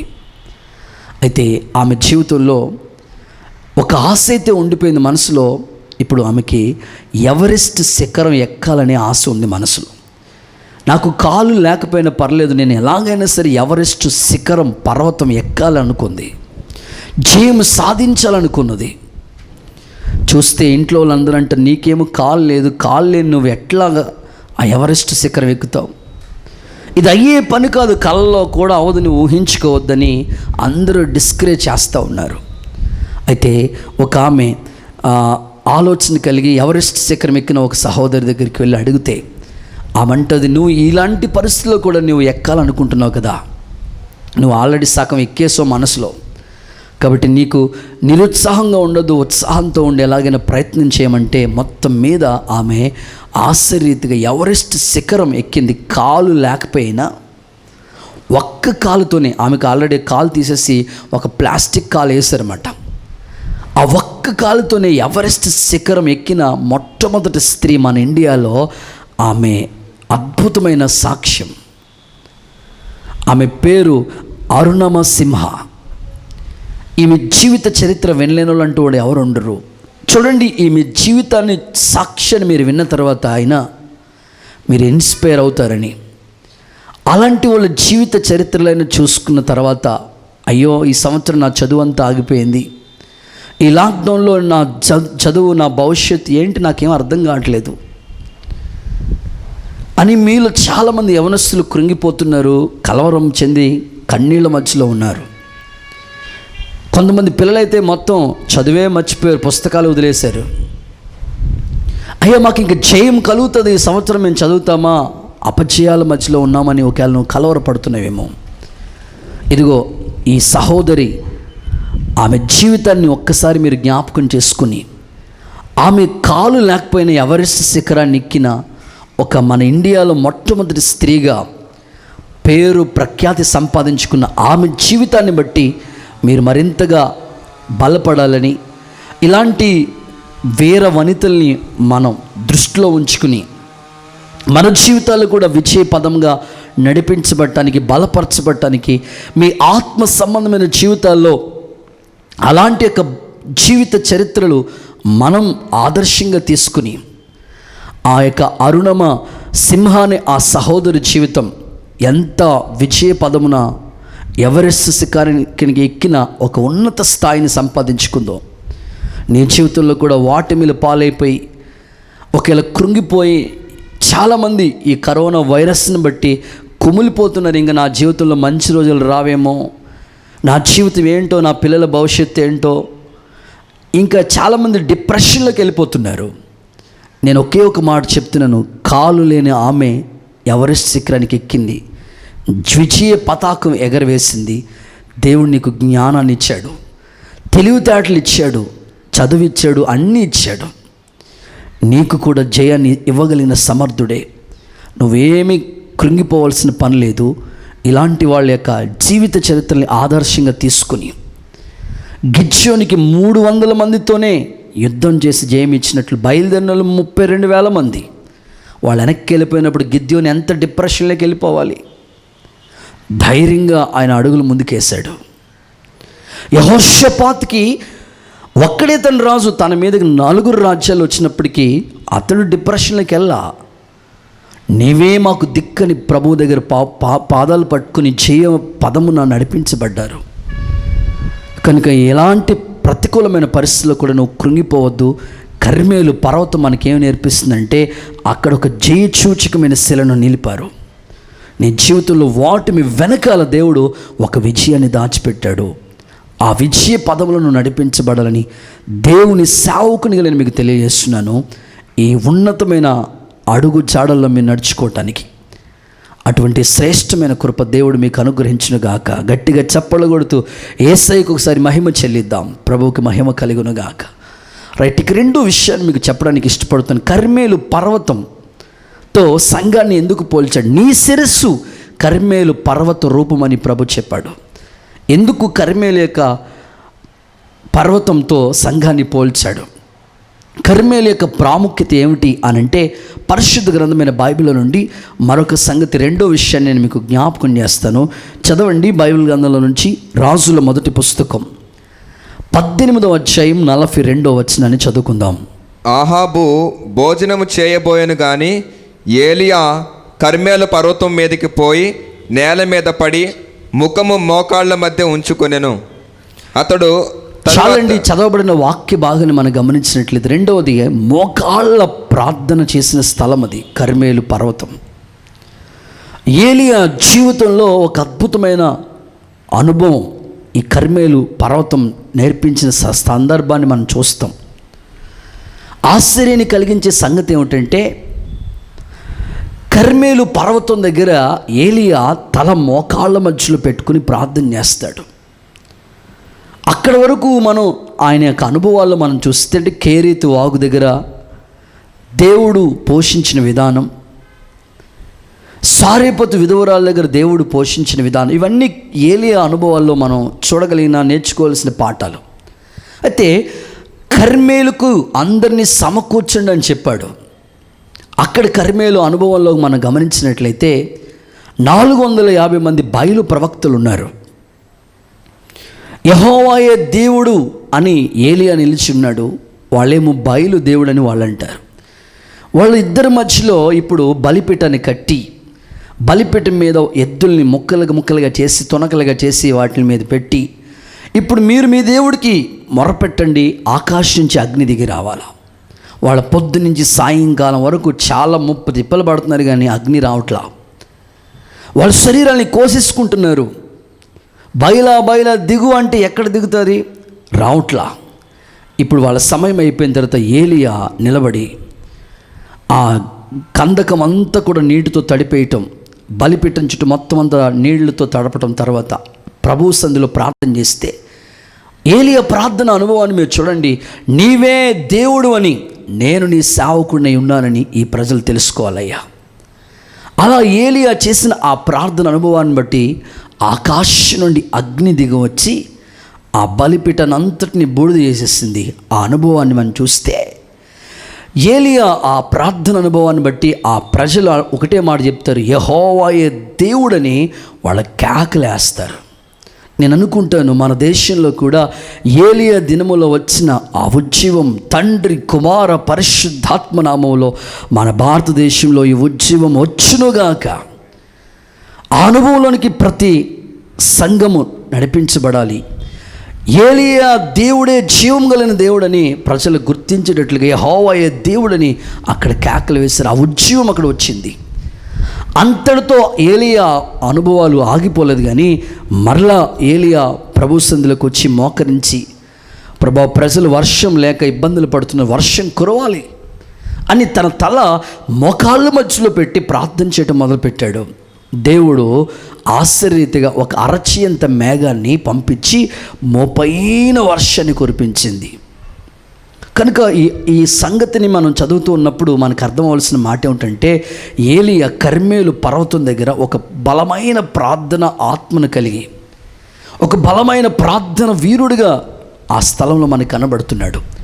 ఈ రోజున మీ ఆత్మ సంబంధమైన జీవితంలో సంఘము కర్మేలు పర్వతంతో ఎందుకు పోల్చబడిందంటే, అలాంటి వైరాగ్యంతో కూడిన ప్రార్థన అనుభవాలు మన జీవితంలోకి రావాలి.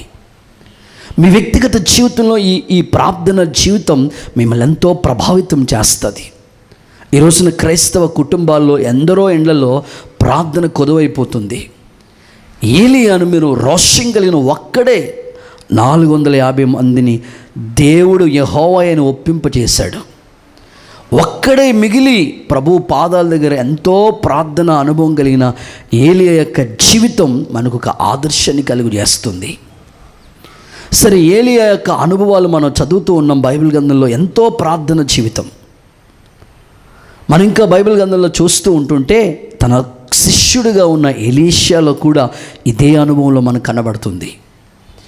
ఏలియాలో ఎంత రోషం ఉందో అంతకన్నా ఎక్కువ రోషం ఎలీషాలో కూడా మనం చూడగలుగుతున్నాం. ఎలీషా జీవితంలో జరిగిన ఒక సంఘటన కూడా నేను మీకు జ్ఞాపకం చేస్తాను. గనురాలైన స్త్రీ తన ఇంటికి దైవజనుడిని పిలుస్తూ ఉండేది. ఎప్పుడు ఆ ఇంటికి వెళ్ళాడు. ఆ తల్లి చెప్తున్న సాక్ష్యం ఏంటంటే, మా ఇంటికి వచ్చి చూపోతున్న దైవజనుడు ఎవరు అనుకుంటున్నారు? భక్తి కలిగిన దైవజనుడు అని సాక్ష్యం చెప్పింది. తన ఇంటి పై గది మీద, తన ఇంటి పైన ఒక రూమ్ని సిద్ధపరిచింది. బల్ల, దీపవృక్షము, ఆ తర్వాత అన్ని సిద్ధం చేసింది దైవజనుడి కోసం. భర్తతో చెప్తుంది, మన ఇంటికి వస్తున్న దైవజనుడు చాలా భక్తి కలిగిన సేవకుడయ్యా. ఆశ్చర్యం, ఆమెకి సంతానం లేదు.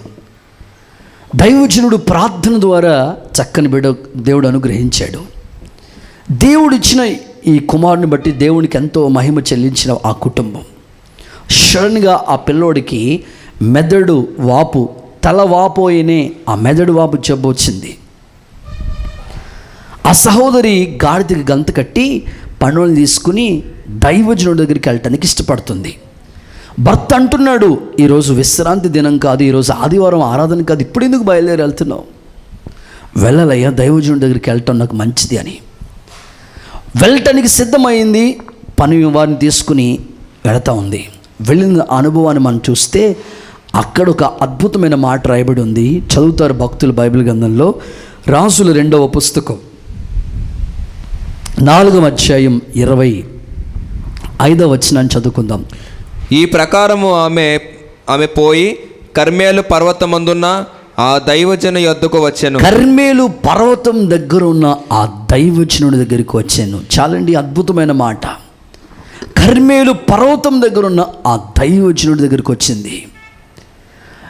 ఎలీషా ఎంత గొప్ప వ్యక్తి అనంటే, ఆ దైవజనుడు ప్రార్థన ఆ వ్యక్తిని బ్రతికించింది. ఆశ్చర్యాన్ని కలిగించిన సంగతులు ఇవి. కాబట్టి గురువుగారు ప్రార్థన పరుడే, శిష్యులు కూడా ప్రార్థన పరులుగానే ఉన్నారు. ఏలియా ప్రార్థన కర్మేలు పర్వతం దగ్గర ఒక ప్రభావితమైన కార్యాన్ని చేస్తే, ఎలీషా ప్రార్థన ఆశ్చర్యరీతిగా జీవం లేని ఆ వ్యక్తికి జీవాన్ని పోసినట్లుగా, ఒక అద్భుతమైన కార్యము జరుగునట్లుగా కర్మేలులో ఈ అనుభవాలు జరిగినట్లుగా మనం చూస్తూ ఉన్నాం. ఈరోజు నువ్వు గుర్తించవలసిన అనుభవం ఏంటంటే, ప్రస్తుతం దేశమంతా భయంకరమైన పరిస్థితుల మధ్యలో ఉంది. జీవము మరణము, మనిషి జీవితంలో ఇవి భయంకరంగా మరణ మృదంగం మోగిస్తూ ఉంది. ఈ చివరి దినాల్లో ఖచ్చితంగా మనం ఏలియా లాంటి ప్రార్థన వీరులుగా మనం సాగిపోవాలి. ఎలీషా లాంటి ప్రార్థన పరులుగా మనం ఉండాలని కర్మేలు అనుభవం మనకొక్కసారి గుర్తు చేస్తుంది. బైబిల్ గ్రంథంలో ఎంతోమంది భక్తులు జీవితం మంచి ప్రార్థన పరులుగా వారు ఉన్నారండి. ఈ రోజున నీ కుటుంబంలో ప్రార్థనకి ఒక ప్రాముఖ్యత కలిగిన వాడిగా, సేవకులుగా మేము గొప్ప గొప్ప దైవజనుల్ని వాళ్ళు చేసిన ప్రార్థనల్ని ఆదర్శంగా తీసుకుంటూ, ప్రభువు పాదాల దగ్గర వాళ్ళు ఎంతో నలిగిపోయారు. ఒక గొప్ప దైవజనుడి గురించి నేను విన్నానండి. ఆ దైవజనుడి యొక్క ప్రార్థన విధానం చూస్తున్నప్పుడు ఆశ్చర్యాన్ని కలిగించింది. ఆ దైవజనుడు చాలా ప్రార్థన పరుడు. అంత ప్రార్థన పరుడుగా బలమైన సేవ చేయగలుగుతూ వచ్చాడు. పిఎల్ పరంజ్యోతి గారని ఒక గొప్ప దైవజనుడు, అంతర్వేశపాలెం, బలమైన ప్రార్థన పరుడు. ఆయన సేవ ప్రారంభంలో పెద్ద పెద్ద గ్రౌండ్లోకి వెళ్ళిపోయి, అక్కడ గ్రౌండ్లు అంటే ఒకప్పుడు భయంకరంగా అడవిగా ఉండేవి, ఆ ప్లేసెస్లోకి వెళ్ళిపోయి రాత్రంతా మోకాళ్ళ మీద ఉండి ప్రార్థన చేసేవాడట. ఒక్కొక్కసారి ప్రార్థనలో నిద్ర వచ్చేస్తూ ఉంటుంటే మోకాళ్ళ దగ్గర ఇంత రాళ్ళు పెట్టుకుని ఆ రాళ్ళు పెట్టి ఆ రాళ్ళ మీద మరలా మోకరించి ప్రార్థన చేసేవాడట. అందుకనే ఆ దైవజనుడు స్థాపించిన సంఘాలు నేటి వరకు కాపాడబడుతూ వచ్చాయి. ఈ రోజున క్రైస్తవ్యం సంఘాలకి అవసరమైన ఆ ప్రార్థన అనుభవంలోనికి లోపిస్తూ ఉంది. ఏలియా లాంటి ప్రార్థన అనుభవాలు విశ్వాసుల గుండెల్లో కనిపించడం లేదు. మరికొంతమందిని గురించిన బాధ ఏమిటంటే, అసలే ప్రార్థనే మర్చిపోయారేమో అనిపిస్తుంది విశ్వాసుల పరిస్థితిని చూస్తూ ఉంటుంటే. ప్రియులారా, మీ వ్యక్తిగత జీవితంలో మీకు ఎలాంటి ప్రతికూలత మీకు ఎదురైనా ప్రార్థన మీకు ఊపిరితో సమానం కనుక ఆ ప్రార్థన ఏ రోజు మీరు చేయకుండా ఉండకూడదు. జరిగిన మరొక సాక్ష్యాన్ని కూడా నేను మీకు జ్ఞాపకం చేస్తాను. మన ప్రార్థన మోకరించి చేయగలగాలి. ఏమంటే ఒక కుష్ఠరోగి వచ్చి మోకరించి ఆయన ప్రార్థన చేశాడు కదా. రండి యెహోవా సన్నిధికి వెళ్దాం, ఆయన మనల్ని సృష్టించాడు, ఆయన సన్నిధిలో మోకరిద్దామని భక్తులు చెప్తున్నారు. చాలామంది ప్రార్థన అంటే మోకాళ్ళ మీద ఉండి గంటల ధరబడి అలా మోకాళ్ళ మీద ప్రార్థనలో పోరాడుతూ ఉంటారు. ప్రార్థన ఆ అనుభవం చాలా గొప్పది. కర్మేలు అనుభవం, అక్కడ ప్రార్థన అనుభవం కనబడుతుంది మనకి. ఒకసారి మీరు గమనించవలసిన ఒక విషయం ఏమిటంటే, జాన్ వెస్లీ అనే ఒక గొప్ప దైవజనుడు ఉన్నాడు. ప్రపంచంలో ప్రఖ్యాతిగాంచిన దేవుని సేవకుడు, ఇంగ్లాండ్ దేశానికి సంబంధించిన దైవజనుడు. వాళ్ళ అమ్మ సూసన్నా వెస్లీ, ఆ తల్లి గురించిన ఒక అద్భుతమైన సాక్ష్యం నేను మీకు చెప్పాలని ఆశపడుతున్నాను. ఈ సూసన్నా వెస్లీ అనే ఈ తల్లి, తన భర్త పేరు శామ్యుయల్ వెస్లీ. అందరూ పేర్లు వెనకాల వెస్లీ వెస్లీ అనే పేర్లు ఉంటాయన్నమాట. అయితే శామ్యుయల్ వెస్లీ తన భర్త గారు, ఈమె తన భార్యగా సూసన్నా వెస్లీ కొనసాగించబడుతుంది. ఆయన ఒక చిన్న దైవజనుడిగా ఉన్నాడు. ఒక సంఘంలో చిన్న వాక్యం చెప్పి వస్తూ ఉండేవాడు.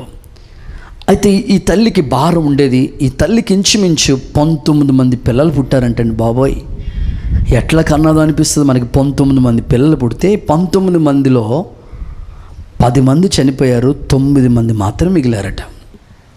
అయితే ఈ 9 మందిని కూడా ఆ తల్లి ఎంతో మంచిగా పెంచిందండి. చాలామంది వాక్యాన్ని వింటున్న తల్లులు మీరు గమనించాలి, మీ పిల్లల గురించిన ఒక భారం మీ గుండెలో ఉండాలి. ఆ తల్లి ఆ 9 మంది పిల్లలు, ఇప్పుడు ఒక పిల్లోడిని పెంచడానికే 3 చెరువులు నీళ్ళు తాగుతున్నట్టు పరిస్థితులు ఏర్పరచబడిపోతున్నాయి. చాలామందిని అడుగుతుంటాం, బాబా తమ్ముడు ఏంటి అట్లా ఉన్నది, ఏంటన్నా ఈ పిల్లోడితో మేము పడలేకపోతున్నాం. 9 మంది పిల్లల్ని ఎలా పెంచిందో ఆ తల్లి ఒకసారి మీరు ఆలోచించండి. అసలు ఒక పిల్లోడు పుడితేనే మనకి ఖాళీ ఉండదు, ప్రార్థన చేసుకోవడానికి ఖాళీ ఉండదు, పరిచర్య చేసుకోవడానికి ఖాళీ ఉండదు, అసలు దేవుని సన్నిధి అనే విషయమే గుర్తుండదు, మర్చిపోతాం మనం ఒక పిల్లోడి కోసమే. ఆ తల్లి 9 మంది పిల్లల్ని కని పెంచి ఆ 9 మంది పిల్లలకి భక్తి నేర్పిస్తూ ప్రార్థన చేసుకుంటూ ఉండేదట. ప్రతిరోజు 2 గంటలు ఆమె ప్రార్థనకి సమయం పెట్టుకునేదట. ఏంటి, ఈ పిల్లల్ని పెంచుతూ కూడా. ఆదివారం మధ్యాహ్నం వాళ్ళ ఇంట్లో ఆరాధన పెడతా ఉండారట. అలా చిన్నగా ఇంట్లో ప్రారంభించబడిన వాళ్ళ సేవ ఆశీర్వాదకరంగా ఎస్టాబ్లిష్ అయ్యింది. కొంతమంది వాళ్ళంటే ఇష్టం లేని వాళ్ళు వాళ్ళ ఇంటికి తన భర్త లేనప్పుడు ఇంటికి నిప్పంటించారట. అందులో తన కుమారుడు జాన్ వెస్లీ అనే ఆ కుమారుడు ఆ నిప్పుల్లో కాలిపోతున్న సమయంలో ఎవరో మీలాంటి వాళ్ళు వచ్చి ఆ పిల్లోని కాపాడారట. ఆ తల్లి ప్రతిరోజు ప్రార్థన చేస్తూ ఉండదంట, ప్రభా అని. ఇంట్లోనే పిల్లలకి చదువు నేర్పించిందంట. వాళ్ళు ఎలాగైనా ప్రయోజకులు కావాలి ప్రభా, నా పిల్లలు ప్రయోజకులు కావాలి, నా భర్త సేవ అభివృద్ధి పదంలో నడిపించబడాలి. ఆశ్చర్యం చెప్పిన 9 మంది పిల్లల్ని కూడా ఆమె ప్రయోజకులుగా చేసింది.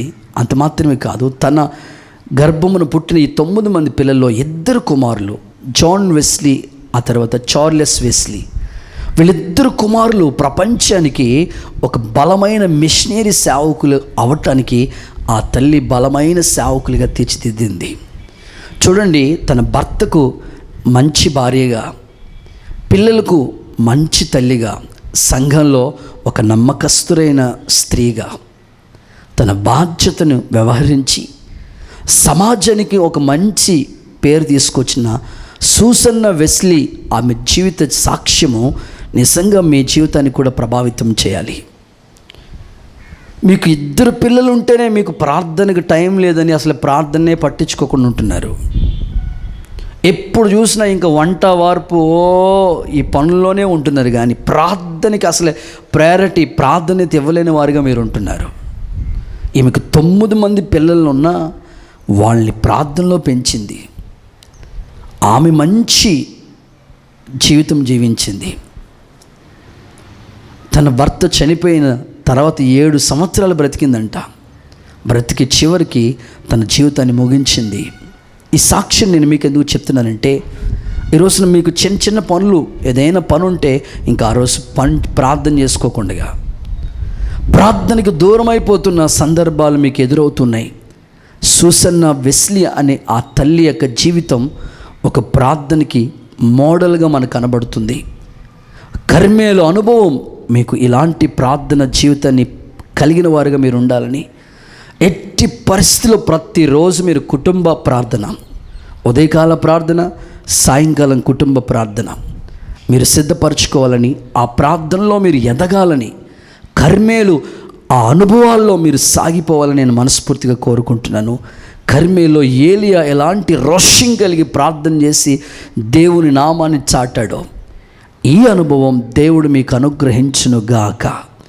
ఆమేన్. ఇక మూడవ సందర్భాన్ని, మూడవ సాక్ష్యాన్ని కూడా నేను మీకు చెప్పడానికి ఇష్టపడుతున్నాను. చదవండి పరిశుద్ధ గ్రంథమైన బైబిల్ నుండి ఇర్మియా పుస్తకం 50వ అధ్యాయం 19వ వచనం. ఇశ్రాయేలు వారిని తమ మేత స్థలమునకు నేను తిరిగి రప్పించేదను, వారు కర్మేల మీదను బాషాను మీదను మేయుదురు. చాలండి. మూడవ మాట ఏమిటంటే, కర్మేల్లో ఎలాంటి అనుభవాలు ఉన్నాయంటే మేత దొరికే స్థలం. అది మేత దొరికే స్థలం. కర్మేల్లో అక్కడ మేత కొరకు తీసుకుని వెళ్ళినట్లుగా మనం బైబిల్ గ్రంథంలో చూస్తూ ఉన్నాం. కాబట్టి ఆ ప్లేసులో అద్భుతమైన, అందుకే భక్తుడు అంటాడు, యెహోవా నాకు కాపరి, నాకు లేమి కలగదు, ఆయన నన్ను పచ్చిక కలిగిన చోట్ల పరుండ చేస్తున్నాడు, శాంతికరమైన జలముల యొద్ద నన్ను నడిపిస్తున్నాడు అన్నాడు. కనుక మేత దొరికే ఆ స్థలము కర్మేలు అనుభవం. మీ వ్యక్తిగత జీవితంలో ఈరోజు వాక్యానికి ప్రాధాన్యత ఇవ్వలేని వ్యక్తులు చాలామంది ఉన్నారు. మేత అనేది దేవుని వాక్యం. ఆ అనుభవం మనం సంపాదించుకోవాలి. వాక్యంలో చెప్పబడిన మాటను మనం చూస్తాం. మనుషుడు రొట్టె వలన కాదు, దేవుని నోట నుండి వచ్చే ఆ మాట వలన జీవిస్తున్నాడని దేవుని వాక్యంలో రాయబడి ఉంది. దేవుని వాక్యం చాలా విలువైంది. ఆ వాక్యము అనే ఆ మేత కర్మేల్లో దొరుకుతుంది. ఈరోజు మీ ఆత్మీయ జీవితంలో వాక్యం అనే మేత ఎంతగా మీకు సమృద్ధిగా వాక్యం దొరుకుతుంది. చాలా సమృద్ధి అయిన జీవవాక్కులు మీకు అందించబడుతున్నాయి. మీరు ఎంతగా వాక్యంలో బలపడితే అంతగా మీ ఆత్మీయ జీవితం ఆశీర్వాదకరంగా ఉంటుంది. ప్రస్తుత దినాల్లో మీ శరీరానికి సంబంధించిన ఆహారం కోసం ఇప్పుడు ఉన్న పరిస్థితిని బట్టి ప్రతి ఒక్కరూ ఎవరు నోట చెప్తున్నా మీకు ఇమ్యూనిటీ పవర్ పెరగాలి, ఇమ్యూనిటీ పవర్ ఎక్కువగా ఉండాలి, ఆరోగ్యాన్ని కాపాడుకోవాలి, శక్తిగా ఉండాలి, బలంగా ఉండాలని అందరూ ఇమ్యూనిటీ పవర్ గురించే మాట్లాడుతున్నారు. చాలా మంచిది కదా. ఇమ్యూనిటీ పవర్ కోసం సి విటమిన్ ఉన్న ఫ్రూట్స్ తీసుకోండి, సి విటమిన్ సంబంధించిన టాబ్లెట్స్ వాడండి అంటున్నారు. ఇందులో సి విటమిన్స్ ఉంటుందంటే నిమ్మకాయలో బాగా సి విటమిన్ ఉంటుంది, ఆ తర్వాత జాంకాయ, ఉసిరికాయ, వీటిల్లో సి విటమిన్ పుష్కలంగా దొరుకుతుంది. అసలు ఫ్రూట్స్ అన్నిటిలో రాజు నెంబర్ 1 కాయ ఏంటంటే జాంకాయ. మనం అసలు దాన్ని ముట్టుకోం కదా. జాంకాయ ఎంత ఆరోగ్యం అంటే అన్ని విటమిన్స్ ఉన్నాయి జాంకాయలు. అది చాలా ఆరోగ్యకరమైనది. తర్వాత డి విటమిన్ కోసం ఎండలో నిలబడమని చెప్తున్నారు కదా, కొద్దిసేపు ఎండలో ఉంటారు. ఆ తర్వాత మీరు తీసుకునే ఆహార పదార్థాల్లో ఆకుకూరల్లో ఐరన్ ఎక్కువగా ఉంటుంది. ఆకుకూరలో మనం అసలు ఆకుకూరలే ముట్టుకోం కదా. అన్నీ ఫ్రైలు, ఏపుళ్ళు, మటన్, చికెన్, అబ్బో ఓళ్ళన్నీ ఉంటాయి.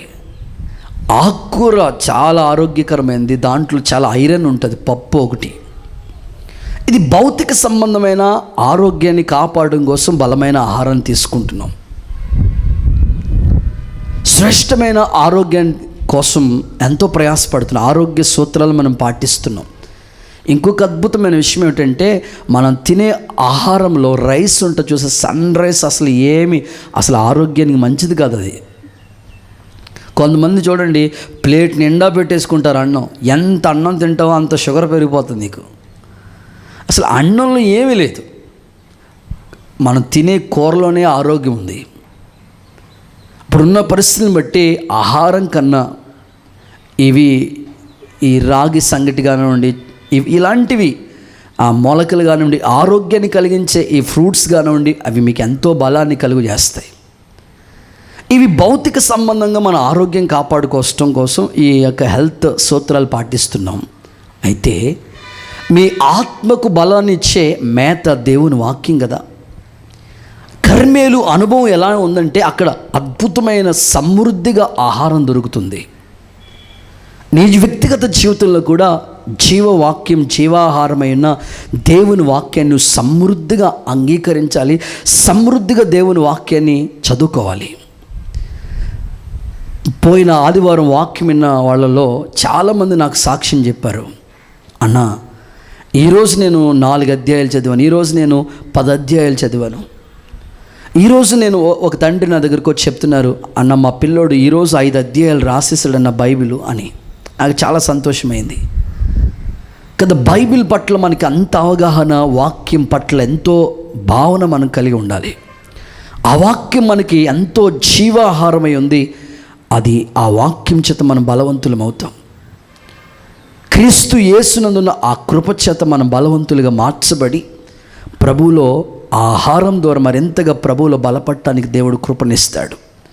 బైబిల్ గ్రంథంలో ఒక వాక్యాన్ని నేను మీకు చదివిస్తాను చూడండి. యెహెజ్కేలు పుస్తకం 34వ అధ్యాయం 14వ వచనం చదువుదాం. నేను మంచి మేతగల చోట వాటిని మేపెదను, ఇశ్రాయేలు యొక్క ఉన్నత స్థలముల మీద వాటికి దొడ్డి ఏర్పడును. చాలండి, ఇక్కడ రాయబడిన మాట ఏమిటంటే మంచి స్థలములు కలిగిన చోట, మంచి మేత కలిగిన చోట్ల వాటిని నేను మేపుతానని ప్రభు వాక్యం అంటుంది. మంచి మేత, ఆరోగ్యకరమైన ఫుడ్ దేవుడు మనకు అనుగ్రహిస్తాడు. అదే జీవవాక్యం. ఈ రోజున ఆరోగ్యకరమైన బోధలు వినే విశ్వాసుల సంఖ్య చాలా తక్కువే. ఏది పడితే అది వాక్యం మీరు వింటే మీ ఆత్మీయ జీవితానికి అది ప్రయోజనం కాదు. కొంతమంది యొక్క వాక్యాలు మేము ఆశ్చర్యాన్ని కలిగిస్తూ ఉంటుందన్నమాట. ఏది రైలు బండి బోగీలు ఉంటాయి చూసారా, ఆ బోగి వెళ్తున్నట్టుగా అంత స్లోగా వెళ్తుంది ఆ బండి. ఇంకా ఇంకా చాలా బోగీలు ఉంటూ ఉంటాయి. అది ఎప్పుడు అవుతుందో మనకు తెలియదు. అది ఉపయోగకరంగా కాదు, శ్రేష్టమైన బోధ ఉండాలి. జీవాన్ని కలిగించేసి నీ వాక్యం వింటున్నప్పుడే నీ హృదయాలు స్పందించాలి. జీవవాక్కులా ఉండాలి. నీ జీవితానికి అది ప్రభావితం చేయాలి. ఈ మధ్య ఎంతోమంది ఇంటర్నెట్లో చాలామంది వాక్యాలు చెప్తున్నారు. ప్రతిరోజు లైవ్లు ఇచ్చేవాళ్ళు బోడు మంది ఉన్నారు. లైవ్ వాక్యాలు వినండి, కాదంటలేదు, కానీ ఆ వాక్యం మీ ఆత్మీయ జీవితానికి ప్రయోజనాన్ని కలిగించాలి. ఆచారంగా వెళ్ళిపోతున్నట్లు కాదు, కానీ ఆ ఒక్క వాక్యమైన మీ జీవితాన్ని అనేది ప్రభావితం చేయాలి. ఆ విధంగా మీ ఆత్మీయ జీవితాన్ని బలపరచుకోవడానికి ఇష్టపడండి.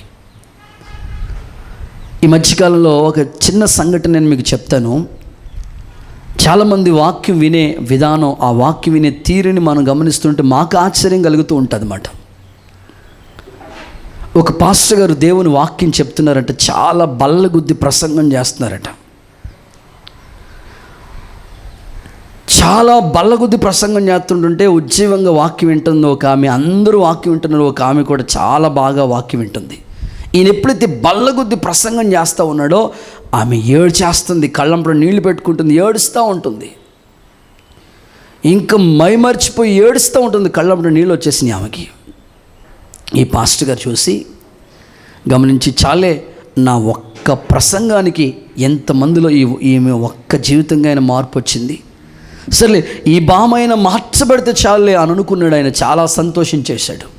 కూటమి అయిపోయిన తర్వాత, అమ్మ నువ్వు వాక్యం చెప్తున్నప్పుడు ఎందుకమ్మా కళ్ళంపట నీళ్ళు పెట్టుకుని ఏడుస్తూ ఉన్నావు? ఏ వాక్యం నీ హృదయాన్ని తాకిందమ్మా? ఎలాగ నీవు పశ్చాత్తాపడుతున్నావు అని అంటే, పాస్టర్ గారు మీరు వాక్యం చెప్తున్నప్పుడు మీ గడ్డం ఉంది చూసారా, మీ గడ్డం ఉంది చూసారా, ఇలా ఉందంట. ఈ ఫ్రెంచ్ గడ్డం ఉందంట ఆయనకి, ఫ్రెంచ్ గడ్డం. కొంతమందికి సగం సగం గడ్డలు ఉంటాయి. ఆ ఫ్రెంచ్ గడ్డం పెట్టుకుని వాక్యం చెప్తుంటే, మీ గడ్డం ఉంది చూసారా పాస్టర్ గారు, ఆ గడ్డం చూసినప్పటికీ చచ్చిపోయిన నా మేకపిల్ల గుర్తొచ్చి నాకు ఏడుపు వచ్చింది. అచ్చం మీ గడ్డం ఎలా ఉందో అలాగే ఉంటుంది నా మేకపిల్ల. అంటే ఏ అనుభవాల్లో ఉందో ఆమె, వాక్యం ద్వారా కన్నీళ్ళు రావట్లేదు ఆమెకి.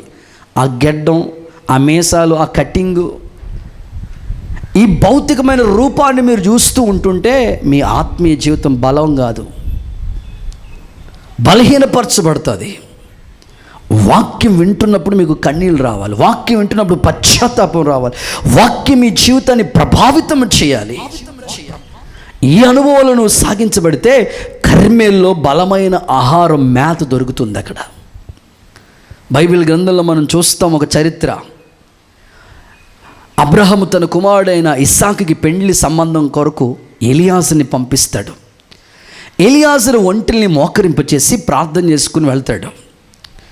నేను వెళ్ళేటప్పుడు ఎవరైతే నీళ్ళు ఇస్తారో నాకు ఇవ్వాలి, నాకు వచ్చిన ఒంటికి కూడా నీళ్ళు ఇస్తారో వాళ్ళే నా యజమానుడి కుమారుడికి భార్య అవుతుంది అన్నాడు.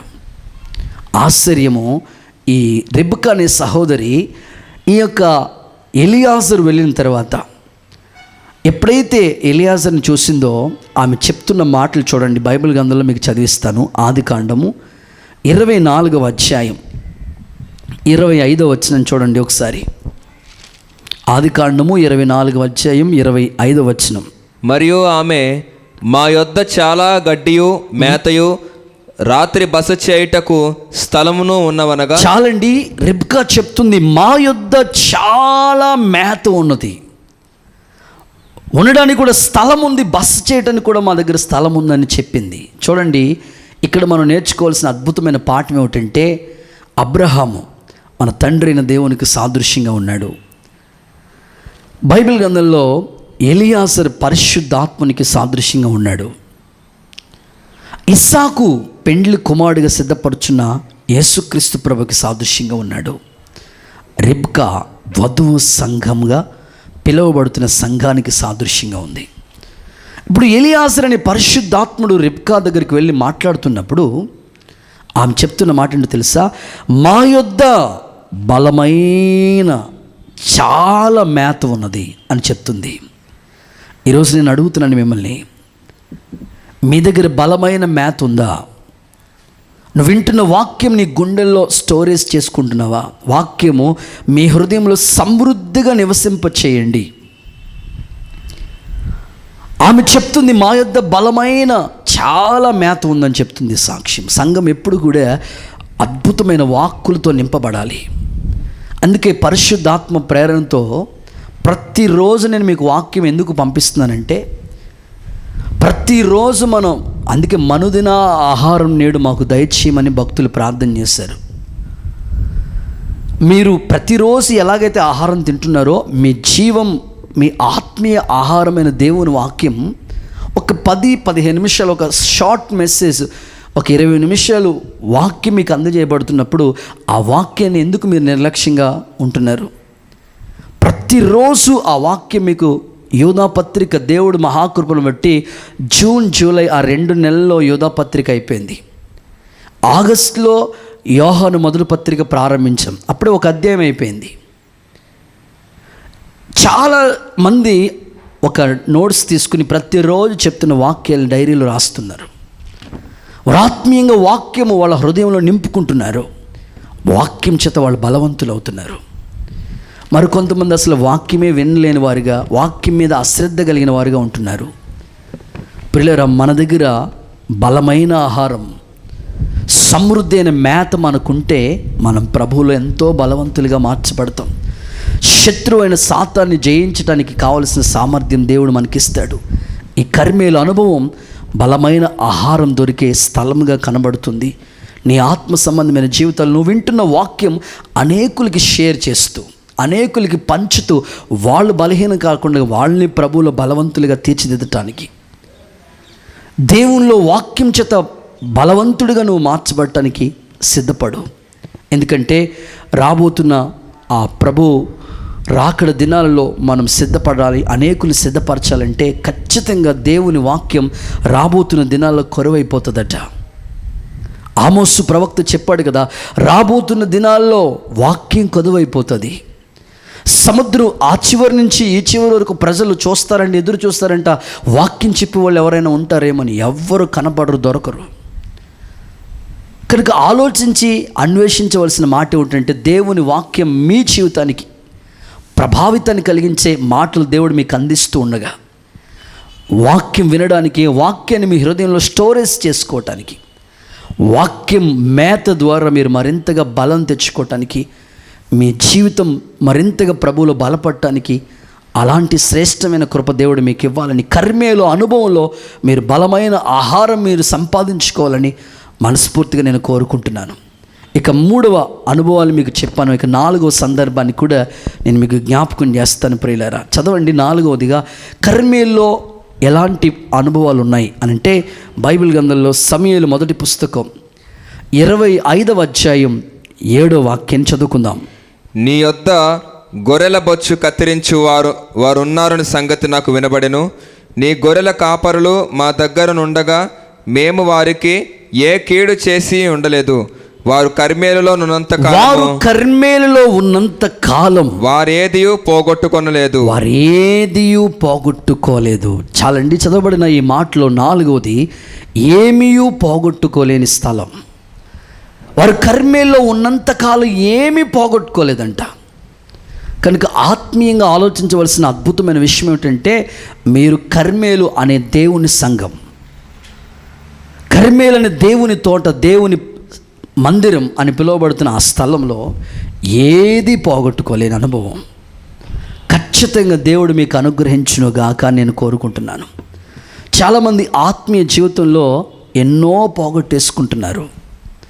దేవుడు వాళ్ళకి ఇచ్చిన రక్షణ పోగొట్టుకున్న వాళ్ళు కొందరు, దేవుడు వాళ్ళకి ఇచ్చిన భక్తిని పోగొట్టేసుకుంటున్న వాళ్ళు కొందరు, దేవుడు వాళ్ళకి ఇచ్చిన ప్రార్థన జీవితం, పరిచర్య చేసే ఆ క్రమం అన్నీ పోగొట్టేసుకుని ఉన్న భక్తి అంతా ఊడిపోయినట్లుగా దేవుని సన్నిధిలో వాళ్ళు కనబడుతున్నారు.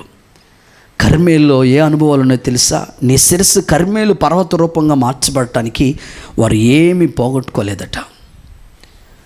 కనుక నీ జీవితంలో ఏది పోగొట్టుకోకుండా ఉన్న వాటిని ఇంకా ఇంప్రూవ్ చేసుకుంటూ, యేసయ్య చెప్పిన ఉపమానంలో ఏముంది? ఒకడికి 2 తలాంతులు ఇచ్చాడు, మరొకడికి 5 తలాంతులు ఇచ్చాడు, మరొకడికి 1 ఇచ్చాడు. 2 ఇచ్చినోడు ఏం చేశాడు? 2 తీసుకుని మరలా వాటితో వ్యాపారం చేసి డబల్ చేశాడు. 5 ఇచ్చినోడు 5తో డబల్ చేశాడు, మరొక 5 సంపాదించాడు. 1 ఇచ్చినోడు ఏంది? నాకు 1 ఎత్తవా అని తీసుకెళ్ళి భూమిలో పాతి పెట్టాడు కదా. దేవుడు వచ్చి పిలిచినప్పుడు వీడిని తీసుకెళ్ళి వెలుపుటి చీకట్లో పడేయండి, సోమరైన చెడ్డ దాసుడా అన్నాడు ప్రభు. ఆలోచించవలసిన విషయం ఏమిటంటే, దేవుడు మీకు ఇచ్చిన తలాంతుల్ని పోగొట్టుకోకూడదు. దేవుని సేవకునిగా నేను కోరుకుంటున్నాను, ఈ లాక్డౌన్లో మీరు ఈ లాక్డౌన్ పూర్తయి ఈ వైరస్ ప్రభావం అంతా తొలగిపోయి మరలా స్వేచ్ఛగా మన మందిరాల్లో ఆరాధన చేసినప్పుడు ప్రతి ఒక్కరు సాక్ష్యం పలకాలి, నేను ఈ లాక్డౌన్లో ఎన్నో కృపను దేవుని దగ్గర నుంచి పొందుకున్నాను, బైబిల్ కంప్లీట్ చేశాను, నా ప్రార్థన జీవితం పెరిగింది, నేను దేవుళ్ళో మరింతగా బలపడ్డాను, నాకు ఇచ్చిన తలాంతుల్ని రెట్టింపు చేశాను, అంతేగాని పోగొట్టుకున్నానని కాదు. నువ్వు సాక్ష్యం పలకాల దేవుని సేవకుడిగా. నేను అదే కోరుకుంటున్నాను మీ నుంచి. ఏది పోగొట్టుకోకూడదు. కొంతమందికి ఇక ప్రార్థన లేకపోతే మందిరాలు తెరవలేదు కదా, ఆరాధన జరగట్లేదు కాబట్టి ఇంకా వాళ్ళ ఇష్టం, అసలు వాక్యమే వినలేని వాళ్ళుగా, ప్రార్థనే చేసుకోలేని వారుగా, భక్తి విషయంలో అనేకమైన వాటిని పోగొట్టేసుకుంటున్నారు. జీవితంలో పోగొట్టుకున్నవి తిరిగి సంపాదించుకోవడానికి చాలా ప్రయాసపడాలి. ఏదైనా ఒక వస్తువుని మనం సంపాదించడం చాలా కష్టం, పోగొట్టుకోవడం ఈజీ. కృప కూడా అంతే. దేవుడు మీకు ఇచ్చిన కృపను సంపాదించుకోవడానికి ఎన్నో రోజులు మీరు కష్టపడితే ఆ కృప తలాంతు దేవుడు మీకు ఇస్తాడు. దేవుడిచ్చిన వాటిని మీరు పోగొట్టుకోవటం ఎంత? 2 నిమిషాలు. మంచి పేరు సంపాదించుకోవడానికి ఎన్నో సంవత్సరాలు కష్టపడాలి. చెడ్డ పేరు రావడానికి ఎంతంటే 2 నిమిషాలు కూడా, 1 నిమిషంలో ఉన్నది పోగొట్టేసుకుంటారు. కనుక కర్మేల్లో ఏది పోగొట్టుకోలేదంట వాళ్ళు ఉన్నంత కాలం. మీ జీవితంలో ఏది పోగొట్టుకోలేని ఆ అనుభవాన్ని మీరు సంపాదించుకోవాలి. మనం ఆరాధిస్తున్న యేసుక్రీస్తు ప్రభువుని గురించి ఒక అద్భుతమైన సాక్ష్యాన్ని యోహాను పలుకుతున్నాడు. మీరు చూడండి ఆ మాటలు బైబిల్ గ్రంథంలో. యోహాను సువార్త 6వ అధ్యాయం 39వ వచన భాగాన్ని ఒకసారి చూడండి.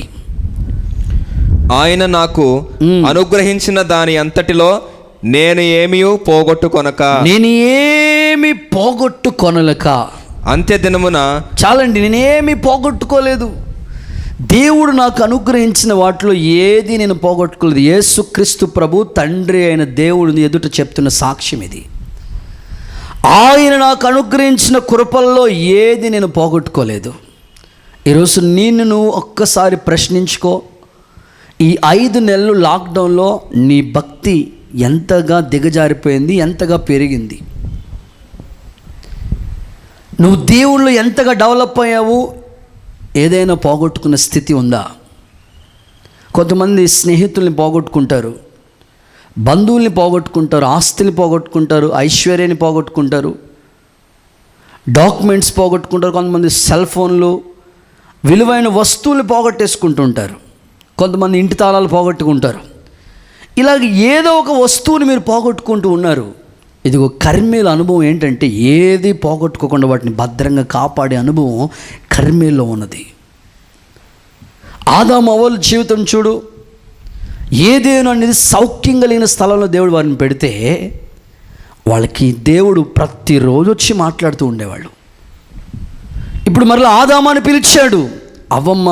ఆదమ్మ వాళ్ళని సర్పం వచ్చి మోసం చేస్తే వాళ్ళ మహిమ వస్త్రాలు పోగొట్టుకున్నారు కదా. చెట్ల చాటున దాక్కుంటాడు భయపడిపోయి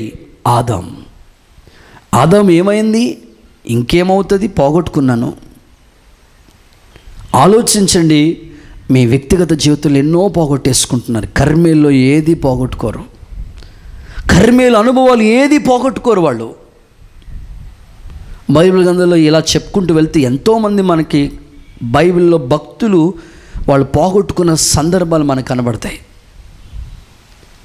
ఏషావు చూడు, జస్ట్ చిక్కుడుకాయ కూర, అదేమన్నా చికెన్ బిర్యానీయా? చిక్కుడుకాయ కూర కోసం జ్యేష్ఠత్వాన్ని పోగొట్టేసుకున్నాడు, ఒక్క పూట కూటు కోసం. నయోమి జీవితాన్ని ఒకసారి ఆలోచించు. యూదా బెత్లెహేము దేవుడు ఉండే ఇల్లు. స్తుతి అంటే యూదా, బెత్లెహేము అంటే రొట్టెల ఇల్లు. దేవుడుండి ఆ స్థలంలో చిన్న కష్టం వచ్చిందని, కరువు వచ్చిందని ఆ దేవాలయాన్ని, మందిరాన్ని, సహవాసాన్ని, దైవజనులు అందరూ వదిలేసుకుని మోయాబు దేశానికి వెళ్ళిపోయింది. అంతే. ఇంక వెళ్ళటం అన్నీ పోగొట్టుకుంటుంది. భర్తను పోగొట్టుకుంది, 2 కొడుకులు ఉన్నారు, 2 కొడుకులు పోగొట్టుకుంది. అన్నీ కోల్పోవటమే నయోమి జీవితంలో. చివరికి బాధ మిగిలింది ఆమె జీవితంలో. ఇంకేమంటుంది? దేవుడు నన్ను రిక్తునురాలుగా చేశాడు, నన్ను నయోమి అనే మధురం అని పిలవద్దు, మారా అని పిలవని అంటుంది. దేవుడు చేశాడా? నువ్వు చేసుకున్నావమ్మా. కొంతమంది వాళ్ళు పోగొట్టుకోవాల్సిన పోగొట్టేసి దేవుడు చేశాడండి అంట. దేవుడు ఏం చేయడు. దేవుడు ఎప్పుడు కూడా కాపాడమని చెప్తాడు. నీవే నీ చేతులారా కొన్నిసార్లు అతిభక్తి ఎక్కువైపోయి పోగొట్టుకుంటావు, నిరాశలో ఉండి పోగొట్టుకుంటావు, అశ్రద్ధగా ఉండి పోగొట్టుకుంటావు. బైబిల్లో భక్తులు పోగొట్టుకున్నారు వాళ్ళ అనుభవాలు. యేసయ్యని గురించి రాయబడి ఉంది, ఆయన ఏది పోగొట్టుకోలేదట. కర్మేల అనుభవంలో నువ్వు కాపాడాలి. భక్తి విలువలు చాలా గొప్పవి. వాటిని కాపాడుకుంటూ అనేకులకు ఆదర్శంగా నీవు ఉండాలని దేవుని సేవకునిగా నేను ఆశతో ఈ మాటలు మీకు తెలియజేస్తున్నాను. ప్రియులారా, బైబిల్ గ్రంథంలో మరొక మాట చదువుకుందాం. యోబు పుస్తకం 5వ అధ్యాయం 24వ వచన భాగంలో యోబు భక్తుడు ఇలా చెప్తూ ఉన్నాడు ఒక అద్భుతమైన మాట. నీ డేరా క్షేమ నివాసమని నీకు తెలిసి ఉండెను. నీ ఇంటి వస్తువులను నీవు లెక్క చూడగా ఏదియో పోయి ఉండదు, ఏది కూడా పోయి ఉండదు. దేవునికి మహిమ కలుగునుగాక. ఇంటి వస్తువులు లెక్క చూడగా ఏది పోయి ఉండలేదంట, ఏది పోగొట్టుకోలేదంట యోబు. అందుకే భక్తుడు అంటాడు, నా గుడారము క్షేమము. ఏది పోగొట్టుకోలేదు తన జీవితంలో. అన్ని భద్రంగా క్షేమంగా దేవుడు వారికి ఇచ్చినవన్నీ కూడా, ఇంటి వస్తువులన్నీ క్షేమంగా భద్రంగా నిలిచి ఉన్నట్లుగా బైబిల్ గ్రంథంలో రాయబడిన అద్భుతమైన మాటను మనం గమనిస్తూ ఉన్నాం. పిల్లలు, కొన్ని విషయాలు మీకు చెప్పడానికి నేను ఆశపడుతున్నాను. మీ ఆత్మ సంబంధమైన జీవితంలో ఒక్కసారి మీరు ప్రశ్నించుకోండి, నేను పోగొట్టుకున్నవన్నీ, కాపాడినవన్నీ. ఒకసారి మీ మనస్సాక్షిని అడగండి, నేను దేవుని ద్వారా కాపాడుకున్నవన్నీ, పోగొట్టుకున్నవన్నీ. మీ జీవితం ఎప్పుడు కూడా పోగొట్టుకోకుండా అనేకులకి కాపాడేవాళ్ళుగా మీరు ఉండాలి. జరిగిన ఒక యథార్థమైన సంఘటన నేను మీకు జ్ఞాపకం చేయడానికి ఇష్టపడుతున్నానండి. రీసెంట్గా ఒక సాక్ష్యం నేను విన్నాను. అది నాకెంతో ఆశ్చర్యాన్ని కలిగించింది, ప్రభావితాన్ని కలిగించే ఆ సాక్ష్యం మీకు చెప్పడానికి ఇష్టపడుతున్నాను.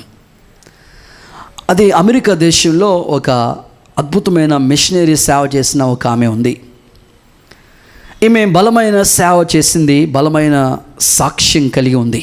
అయితే ఆశ్చర్యాన్ని కలిగించే సంగతి ఏమిటంటే, ఆమె బలమైన పరిచర్య చేస్తుంటుంటే ఆమె పరిచర్యను చూసిన కొందరు ఆమె సేవకు ఏదో విధంగా తోడ్పడాలి, సహాయపడాలని ఆశ కలిగి ఎదురు చూస్తూ వచ్చారు. అందులో ఒక కోటీశ్వరుడు ఆమె పరిచర్యను మెచ్చుకుని, ఈమె చాలా కష్టపడుతుంది, ఒంటరిగా బలమైన పరిచర్య చేస్తుంది, ఈమె పరిచర్యకి నేను సపోర్ట్గా ఉంటానని ఆమెకు ఒక మెయిల్ పంపించారు. అమ్మా, నీ మిషనరీ పరిచర్యకి నేను అద్భుతమైన సహాయాన్ని చేస్తానని 2015 సంవత్సరం డిసెంబర్ 26వ తారీఖున ఆమె మెయిల్కి ఒక మ్యాటర్ వచ్చింది. ఖచ్చితంగా నీకు హెల్ప్ చేస్తాను, మీ మినిస్ట్రీని ఆదుకుంటానని ఒక ఈమెయిల్ పంపించాడు ఆయన. పంపించిన ఆ తర్వాత విధానాన్ని మనం గమనించినట్లయితే, పంపించాడు, ఆమె చదువుకుంది. అలాగా 2015 అయిపోయింది, 2016 అయిపోయింది, 2017 అయిపోయింది, 2018 అయిపోయింది.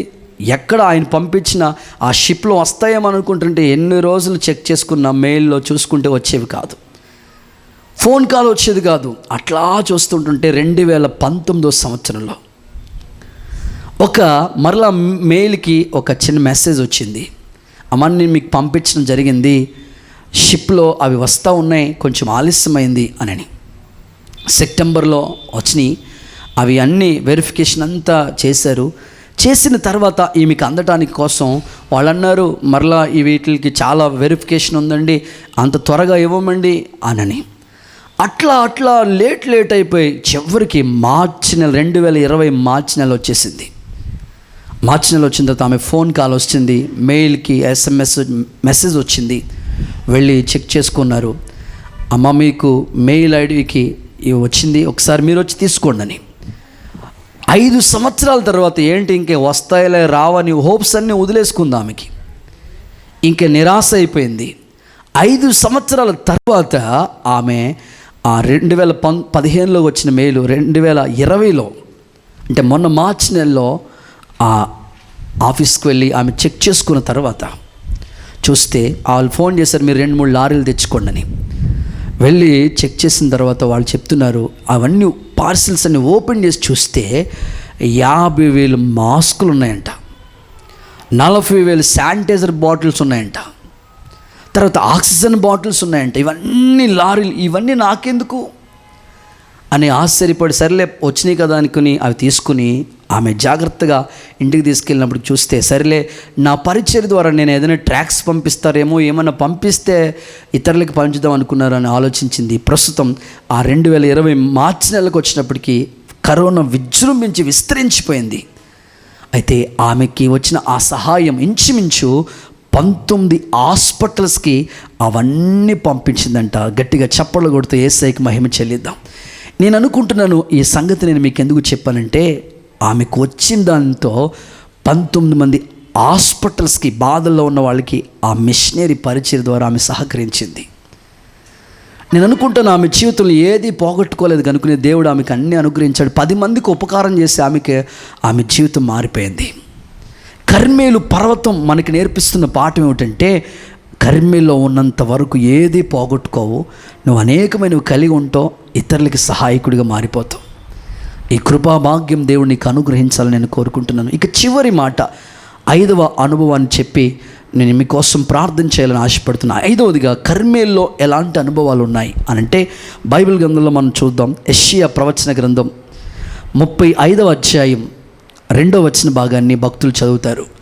అది బహుగా పోయిచు ఉల్లసించును, ఉల్లసించి సంగీతములు పాడును, లెబానోను సౌందర్యము దానికి కలుగును, కర్మేలు షారోనుల కన్నా సొగసు దానికుండును. కర్మేలు షారోనులకున్న సొగసు దానుకుంటుంది అనే మాట ఇక్కడ కనబడుతుంది. 5వదిగా మహిమ గలది లేకపోతే సొగసైనది. కర్మేలు పర్వత అనుభవాన్ని మనం గమనిస్తూ ఉంటుంటే అక్కడ మహిమ నిలిచి ఉందండి. చాలా సొగసైన స్థలముగా కనబడుతుంది. మందిరం ఎప్పుడు కూడా మందిరంలో మీద దేవుడు అంటాడు, ఈ మందిరాన్ని నేను మహిమతో నింపుతాను, ఈ మందిరంని ఖచ్చితంగా మహిమతో నింపుతాను. ఈ రోజున దేవుని ఎదుట మనం నిలబడాలంటే సంఘము కర్మేలు పర్వతంతో ఎందుకు పోల్చబడిందంటే మహిమగల సంఘంగా మనం దేవుని ఎదుట నిలబడాలి. మత్స డాగు కలంకం ఏ లోపము లేకుండా ఒక మహిమగల సంఘముగా నిర్దోషులుగా ప్రభు ఎదుట మనం నిలబడాలని ప్రభు కోరుకుంటున్నాడు. మత్స డాగు ఏ కలంకం ఉండకూడదు సంఘానికి. ఆశ్చర్యాన్ని కలిగించే సంగతి నేను చెప్పనా, ప్రియులారా, బైబిల్ గ్రంథంలో మనం చూస్తాం కదా, మట్టి ఘట్టాల్లో దేవుడు ఒక మహిమైశ్వర్యాన్ని నింపాడు. కనుక మనం మహిమతో నింపబడి దేవుని ఎదుట, అందుకే ప్రభు అంటాడు, ఆత్మయు పెండ్లి కుమార్తె రమ్ము. మహిమగల సంఘముగా మనం సిద్ధపడితే ఆ మహిమ మేఘమెక్కుతాం. ప్రభు ఎదుట నిలబడటానికి ఆ అవకాశాన్ని మనం సంపాదించుకుంటాం. కనుక మీ వ్యక్తిగత జీవితంలో పరిశుద్ధాత్మను నింపుదల మీకు మహిమను తీసుకొస్తుంది. ఆత్మపూర్ణులుగా మీరు సిద్ధపడితే ఆత్మపూర్ణులైన వాళ్ళు దేవుని ఎదుట నిలబడే అవకాశాన్ని మీరు పొందుకుంటారు. దేవుడు వాక్యంలో ఇలా రాయించి ఉంచాడు. 2వ కొరింథీయులకు రాసిన పత్రిక 3వ అధ్యాయం 18వ వచన భాగాన్ని మనం చూసినట్లయితే, మీరు మహిమ నుండి అధిక మహిమ పొందుతూ అద్దం వలె మీ ముఖములు ప్రతిఫలింప చేస్తూ ఆత్మచేతనే ఆ పోలికగా మీరు మార్చబడుతున్నారు అని చెప్పాడు. కనుక మన మహిమ నుండి అధిక మహిమను పొందుకోవాలి. దేవుని ఎదుట నిర్దోషులుగా నిలబడాలి. రూపాంతర అనుభవంలోనికి మనం వెళ్ళాలి. అది కర్మేలు పర్వతం ఎదుట నిలిచిన అనుభవాలు మనకి నేర్పిస్తున్నాయి. కనుక దేవుని గ్రంథంలో మనం చూసినట్లయితే ఏలీ కుమారులు జీవితం మనకు తెలుసు. వాళ్ళు దేవుని మందిరంలో ఉన్న మహిమ కలిగిన వారుగా ఉండాలి. కానీ వాళ్ళు దేవుణ్ణి ఎరగని వారే మిక్కిలి దుర్మార్గులైపోయారట. వాళ్ళు మహిమ లేనివారుగా కోల్పోయిన పరిస్థితి. దేవుడు చివరికి సిలోహును విడిచి వెళ్ళిపోయాడట. కనుక మీ వ్యక్తిగత జీవితంలో దేవునికి దూరం అయిపోయి మహిమను కోల్పోయిన స్థితిలో మీరు ఉండకూడదు. కానీ మహిమ కలిగిన సంఘముగా దేవుని ఎదుట నిలబడటానికి కర్మేలుకున్న ఆ మహిమను మీరు పొందుకోవాలని దేవుని సేవకుడిగా నేను కోరుకుంటున్నాను. ఈ మాటలన్నీ కూడా దేవుడు మీ జీవితంలో ఫలభరితంగా మార్చాలని నేను ఆశపడుతున్నాను. దేవుడి ఇట్టి కృపాభాగ్యాన్ని మీకు అనుగ్రహించునుగాక. నేను ముగిస్తున్నాను. నీ శిరస్సు కర్మేలు పర్వత రూపం అని ప్రభు చెప్పాడు. మన జీవితంలో మన సంఘముగా పిలువబడుతున్న కర్మేలు పర్వత రూపం వలె సంఘము కర్మేలు అనుభవంలోకి రావాలి. ఎందుకు కర్మేలుతో సంఘాన్ని పోల్చాడు అనంటే, కర్మేలుకున్న ప్రాముఖ్యత 5 విషయాలు ప్రభు చెప్పాడు. 1, కర్మేలులో జయసూచకమైన శిలను నియమించాడు. అలాంటి జయ జీవితం నీకు రావాలి. 2వది, కర్మేలు ప్రార్థన, మోకాళ్ళ ప్రార్థన అనుభవం ఉంది. 3వదిగా కర్మేల్లో మేత దొరికే స్థలం అది. 4వదిగా ఏదీ పోగొట్టుకోలేదు. 5వ అనుభవం ఏంటంటే అది సొగసైనది, మహిమ కలిగిందని ప్రభు నీకు తెలియజేస్తూ వచ్చాడు. ఈ మాటలు దేవుడు నీ కొరకు తన వెనుకల్లో దీవెనకరంగా మార్చాలని మనస్ఫూర్తిగా నేను కోరుకుంటున్నాను. దయచేసి కళ్ళు మూసుకోండి. మోకరించగలిగిన వాళ్ళందరూ కూడా మోకరించండి. ప్రభు మనకిచ్చిన ఉపదేశాన్ని బట్టి కళ్ళు మూసుకుని తలల పైకెత్తి ఆకాశమందున్న ప్రభు వైపు చూస్తూ మనసారా ప్రార్థన చేసుకుందాం. ప్రభు ఈ రోజున మనకిచ్చిన ఉపదేశ క్రమం, నీ శిరస్సు కర్మేలు పర్వత రూపం అని ప్రభు చెప్తూ వచ్చాడు. ప్రభువా, ఈ అనుభవంలోకి నన్ను నడిపించండి నాయన. ఎందుకు కర్మేలు పర్వతంతో సంఘాన్ని పోల్చాడు అనంటే, ప్రభు నీకు జ్ఞాపకం చేశాడు. కర్మేల్లో జయసూచకమైన శిల నిలిపాడు. ప్రభువా, నాకు ఒక జయ జీవితం ఇవ్వండి నాయన. పాపాన్ని జయించగలిగిన జయ జీవితం, నీకు వర్షం రోషంగా బ్రతికే జయ జీవితం ఇవ్వండి నాయన. అయ్యా, కృపను ఇవ్వండి ప్రభా అని ప్రార్థించు. ఏలియా వంటి మోకాళ్ళ అనుభవం నాకు దయచేయండి అయ్యా. ఆ రోషం నాకు ఇవ్వండి. ప్రార్థన జీవితం, బిడ్డల కోసం ప్రార్థించే తల్లిగా నన్ను చేయండి అయ్యా. సంఘం కొరకు ప్రార్థించే బిడ్డగా నన్ను చేయండి అయ్యా. అయ్యా, సమృద్ధిగా మేత దొరికే స్థలం అది. వాక్యాన్ని బాగా వినగలిగిన జ్ఞానం నాకు ఇవ్వండి. ఇదిగో ఏది పోగొట్టుకొని జీవితం నాకు ఇవ్వండి నాయన. యేసయ్యా నీకు స్తోత్రం నాయన. నన్ను మహిమ కలిగిన వాడిగా చేయండి మనసారా చేతులెత్తి మనస్ఫూర్తిగా మనం ప్రార్థన చేసుకుందాం. దేవుడు మనకిచ్చిన ఉపదేశం కొరకు అందరూ 2 చేతులెత్తి ఆకాశమందున దేవునికి స్తోత్రాలు స్తోత్రాలు అని చెప్పండి బిగ్గరగా. హల్లెలూయా హల్లెలూయా హల్లెలూయా హల్లెలూయా హల్లెలూయా. యేసయ్యా నిన్ను సియోనులో చూసేదా, పరవశించి పాడుచు పరవళ్ళు త్రొక్కేదా.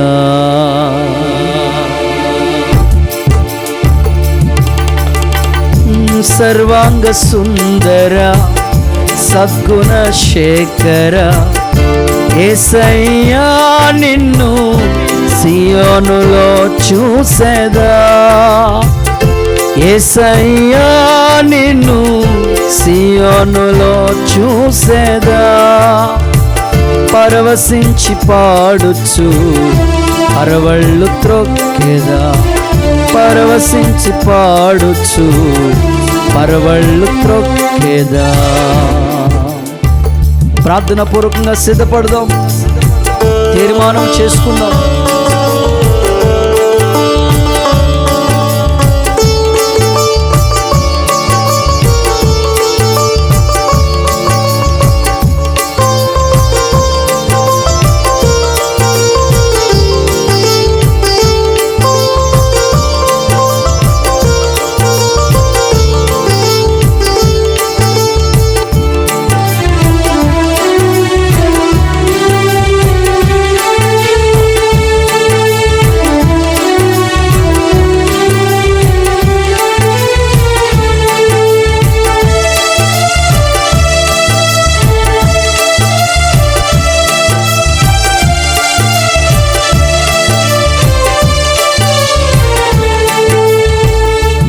నా ప్రార్థన ఆలకించువాడా, నా కన్నీరు తుడచువాడా, నా ప్రార్థన ఆలకించువాడా, నా కన్నీరు తుడచువాడా,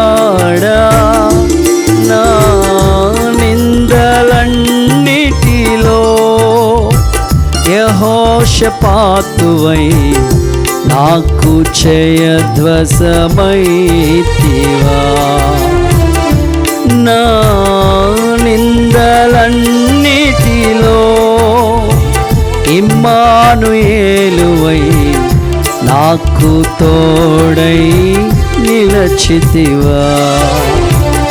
సర్వాంగ సుందర సద్గుణ శేఖర యేసయ్యా నిన్ను సియోనులో చూసేదా, పరవశించి పాడుచు పరవళ్ళు త్రొక్కేదా, యేసయ్యా నిన్ను సియోనులో చూసేదా, పరవశించి పాడుచు పరవళ్ళు త్రొక్కేదా, పరవశించి పాడుచు పరవళ్ళు త్రొక్కేదా. ప్రార్థన చేసుకుందాం. స్తోత్రం స్తోత్రం స్తోత్రం స్తోత్రం. సర్వశక్తిమంతుడా మహోన్నతుడైన యేసయ్య పరిశుద్ధ నామానికి వందనాలు స్తుతులు స్తోత్రాలు చెల్లించుకుంటున్నాం. దేవా, ఇంతవరకు నీ దాసుని నిలబెట్టుకుని వాక్య లేఖనాల ద్వారా నీ ప్రజలందరితో మీరు మాట్లాడినందుకై వందనాలు చెల్లిస్తున్నాం. కర్మేలు పర్వతం యొక్క ప్రాముఖ్యత ఈ దినమున నీ ప్రజలతో సూటిగా సంధించినందుకై వందనాలు చెల్లిస్తున్నాం. దేవా నీకు స్తోత్రం స్తోత్రం స్తోత్రములు ప్రభువా. అయ్యా నీకు వందనాలు. కర్మేలులో అయ్యా జయ జీవితం ఉందని వాక్యం సెలవిస్తూ ఉంది. ప్రతి వారికి శరీర క్రియలపై అయ్యా శరీర కోరికలపై జయం వచ్చినట్లుగా సహాయం చేయండి. దేవానికి స్తోత్రం. దేవానికి వందనాలు చెల్లిస్తున్నాం. అటు రీతిగానే కర్మేలులో మోకాళ్ళ ప్రార్థన జీవితం ఉందని వాక్యం సెలవిస్తుంది. ఆ దినముల్లో ఏలియా కర్మేలు పర్వతమందు అయ్యా మోకాళ్ళు నీ చేతులెత్తి ప్రార్థించిన అనుభవం నేటి క్రైస్తవ బిడ్డలందరికీ మీరు నేర్పించమని వేడుకొంచున్నాను. యేసయ్యా మీకు స్తోత్రాలు వందనాలు చెల్లిస్తున్నాం తండ్రి. అటు రీతిగానే నాయన కర్మేలు పర్వతమందున్న ఎలీషా దగ్గరికి నాయన ఘనురాలైన స్త్రీ తన బిడ్డల కొరకే ప్రార్థించుడు కొరకు అయ్యా పరుగులను తీసిన అనుభవం నేటి క్రైస్తవ బిడ్డలందరికీ మీరు దయచేయమని వేడుకొంచున్నాము.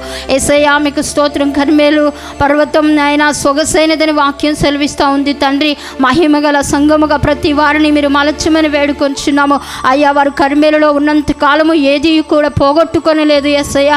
నేటి క్రైస్తవ బిడ్డలో వారి జీవితంలో అయ్యా ఆత్మీయ జీవితాల్లో పోగొట్టుకొనకుండా వారు పొందుకున్న రక్షణ ఆత్మ అనుభవాలు నాయన సాక్షి జీవితం అంతే కూడా కాపాడబడినట్లుగా వారికి మీరు సహాయం చేయమని వేడుకొంచున్నాము. దేవానికి స్తోత్రములు ఆయన. నిశ్చయంగా విత్తబడిన వాక్యాన్ని అందరి హృదయాల్లో నూరంతలుగా నీరు కట్టి ఫలభరితంగా మార్చండి. వాక్యానుసారమైన జీవితాలు ప్రతి విశ్వాసకి మీరు దయచేయండి నాయన. అయ్యా నా తండ్రి యేసయ్యా నేటి దినాల్లో కర్మేలు పర్వతం ఎండిపోతుందని వాక్యం సెలవిస్తూ ఉంది. ఆ విధంగా కాకుండానట్లుగా ప్రతి వారు కన్నీటి అనుభవం కలిగి అయ్యా మహిమగల బిడలుగా మార్పు చెంది ఏది కూడా వారు పోగొట్టుకొనకుండా నీ కొరకు ఎదురు చూసేవారిగా నీ చేరాకుడు కొరకు సిద్ధపడేవారిగా ప్రతి వారిని మీరు సిద్ధపరచమని వేడుకొంచున్నాము. సియోన్లోంచి మా బిడ్డలను ఆశీర్వదించు. ఉన్నతమైన దీవెనలతో నింపి నడిపించండి. ఏ తెగులు మీ గుడారాలకి సమీపించదని సెలవించో. ఏది మీకు ఎంత మాత్రమో హాని చేయదని సెలవించో. నిశ్చయంగా మాకు ఇచ్చిన వాగ్దానాలన్నీ మా బిడ్డల పక్షం ముందు నెరవేర్చి సహాయం చేస్తారని మీ చేతులకు అప్పగిస్తూ యేసయ్య పరిశుద్ధ నామములో ప్రార్థించి వేడుకొంచున్నాము తండ్రి. ఆమేన్. ఆమేన్.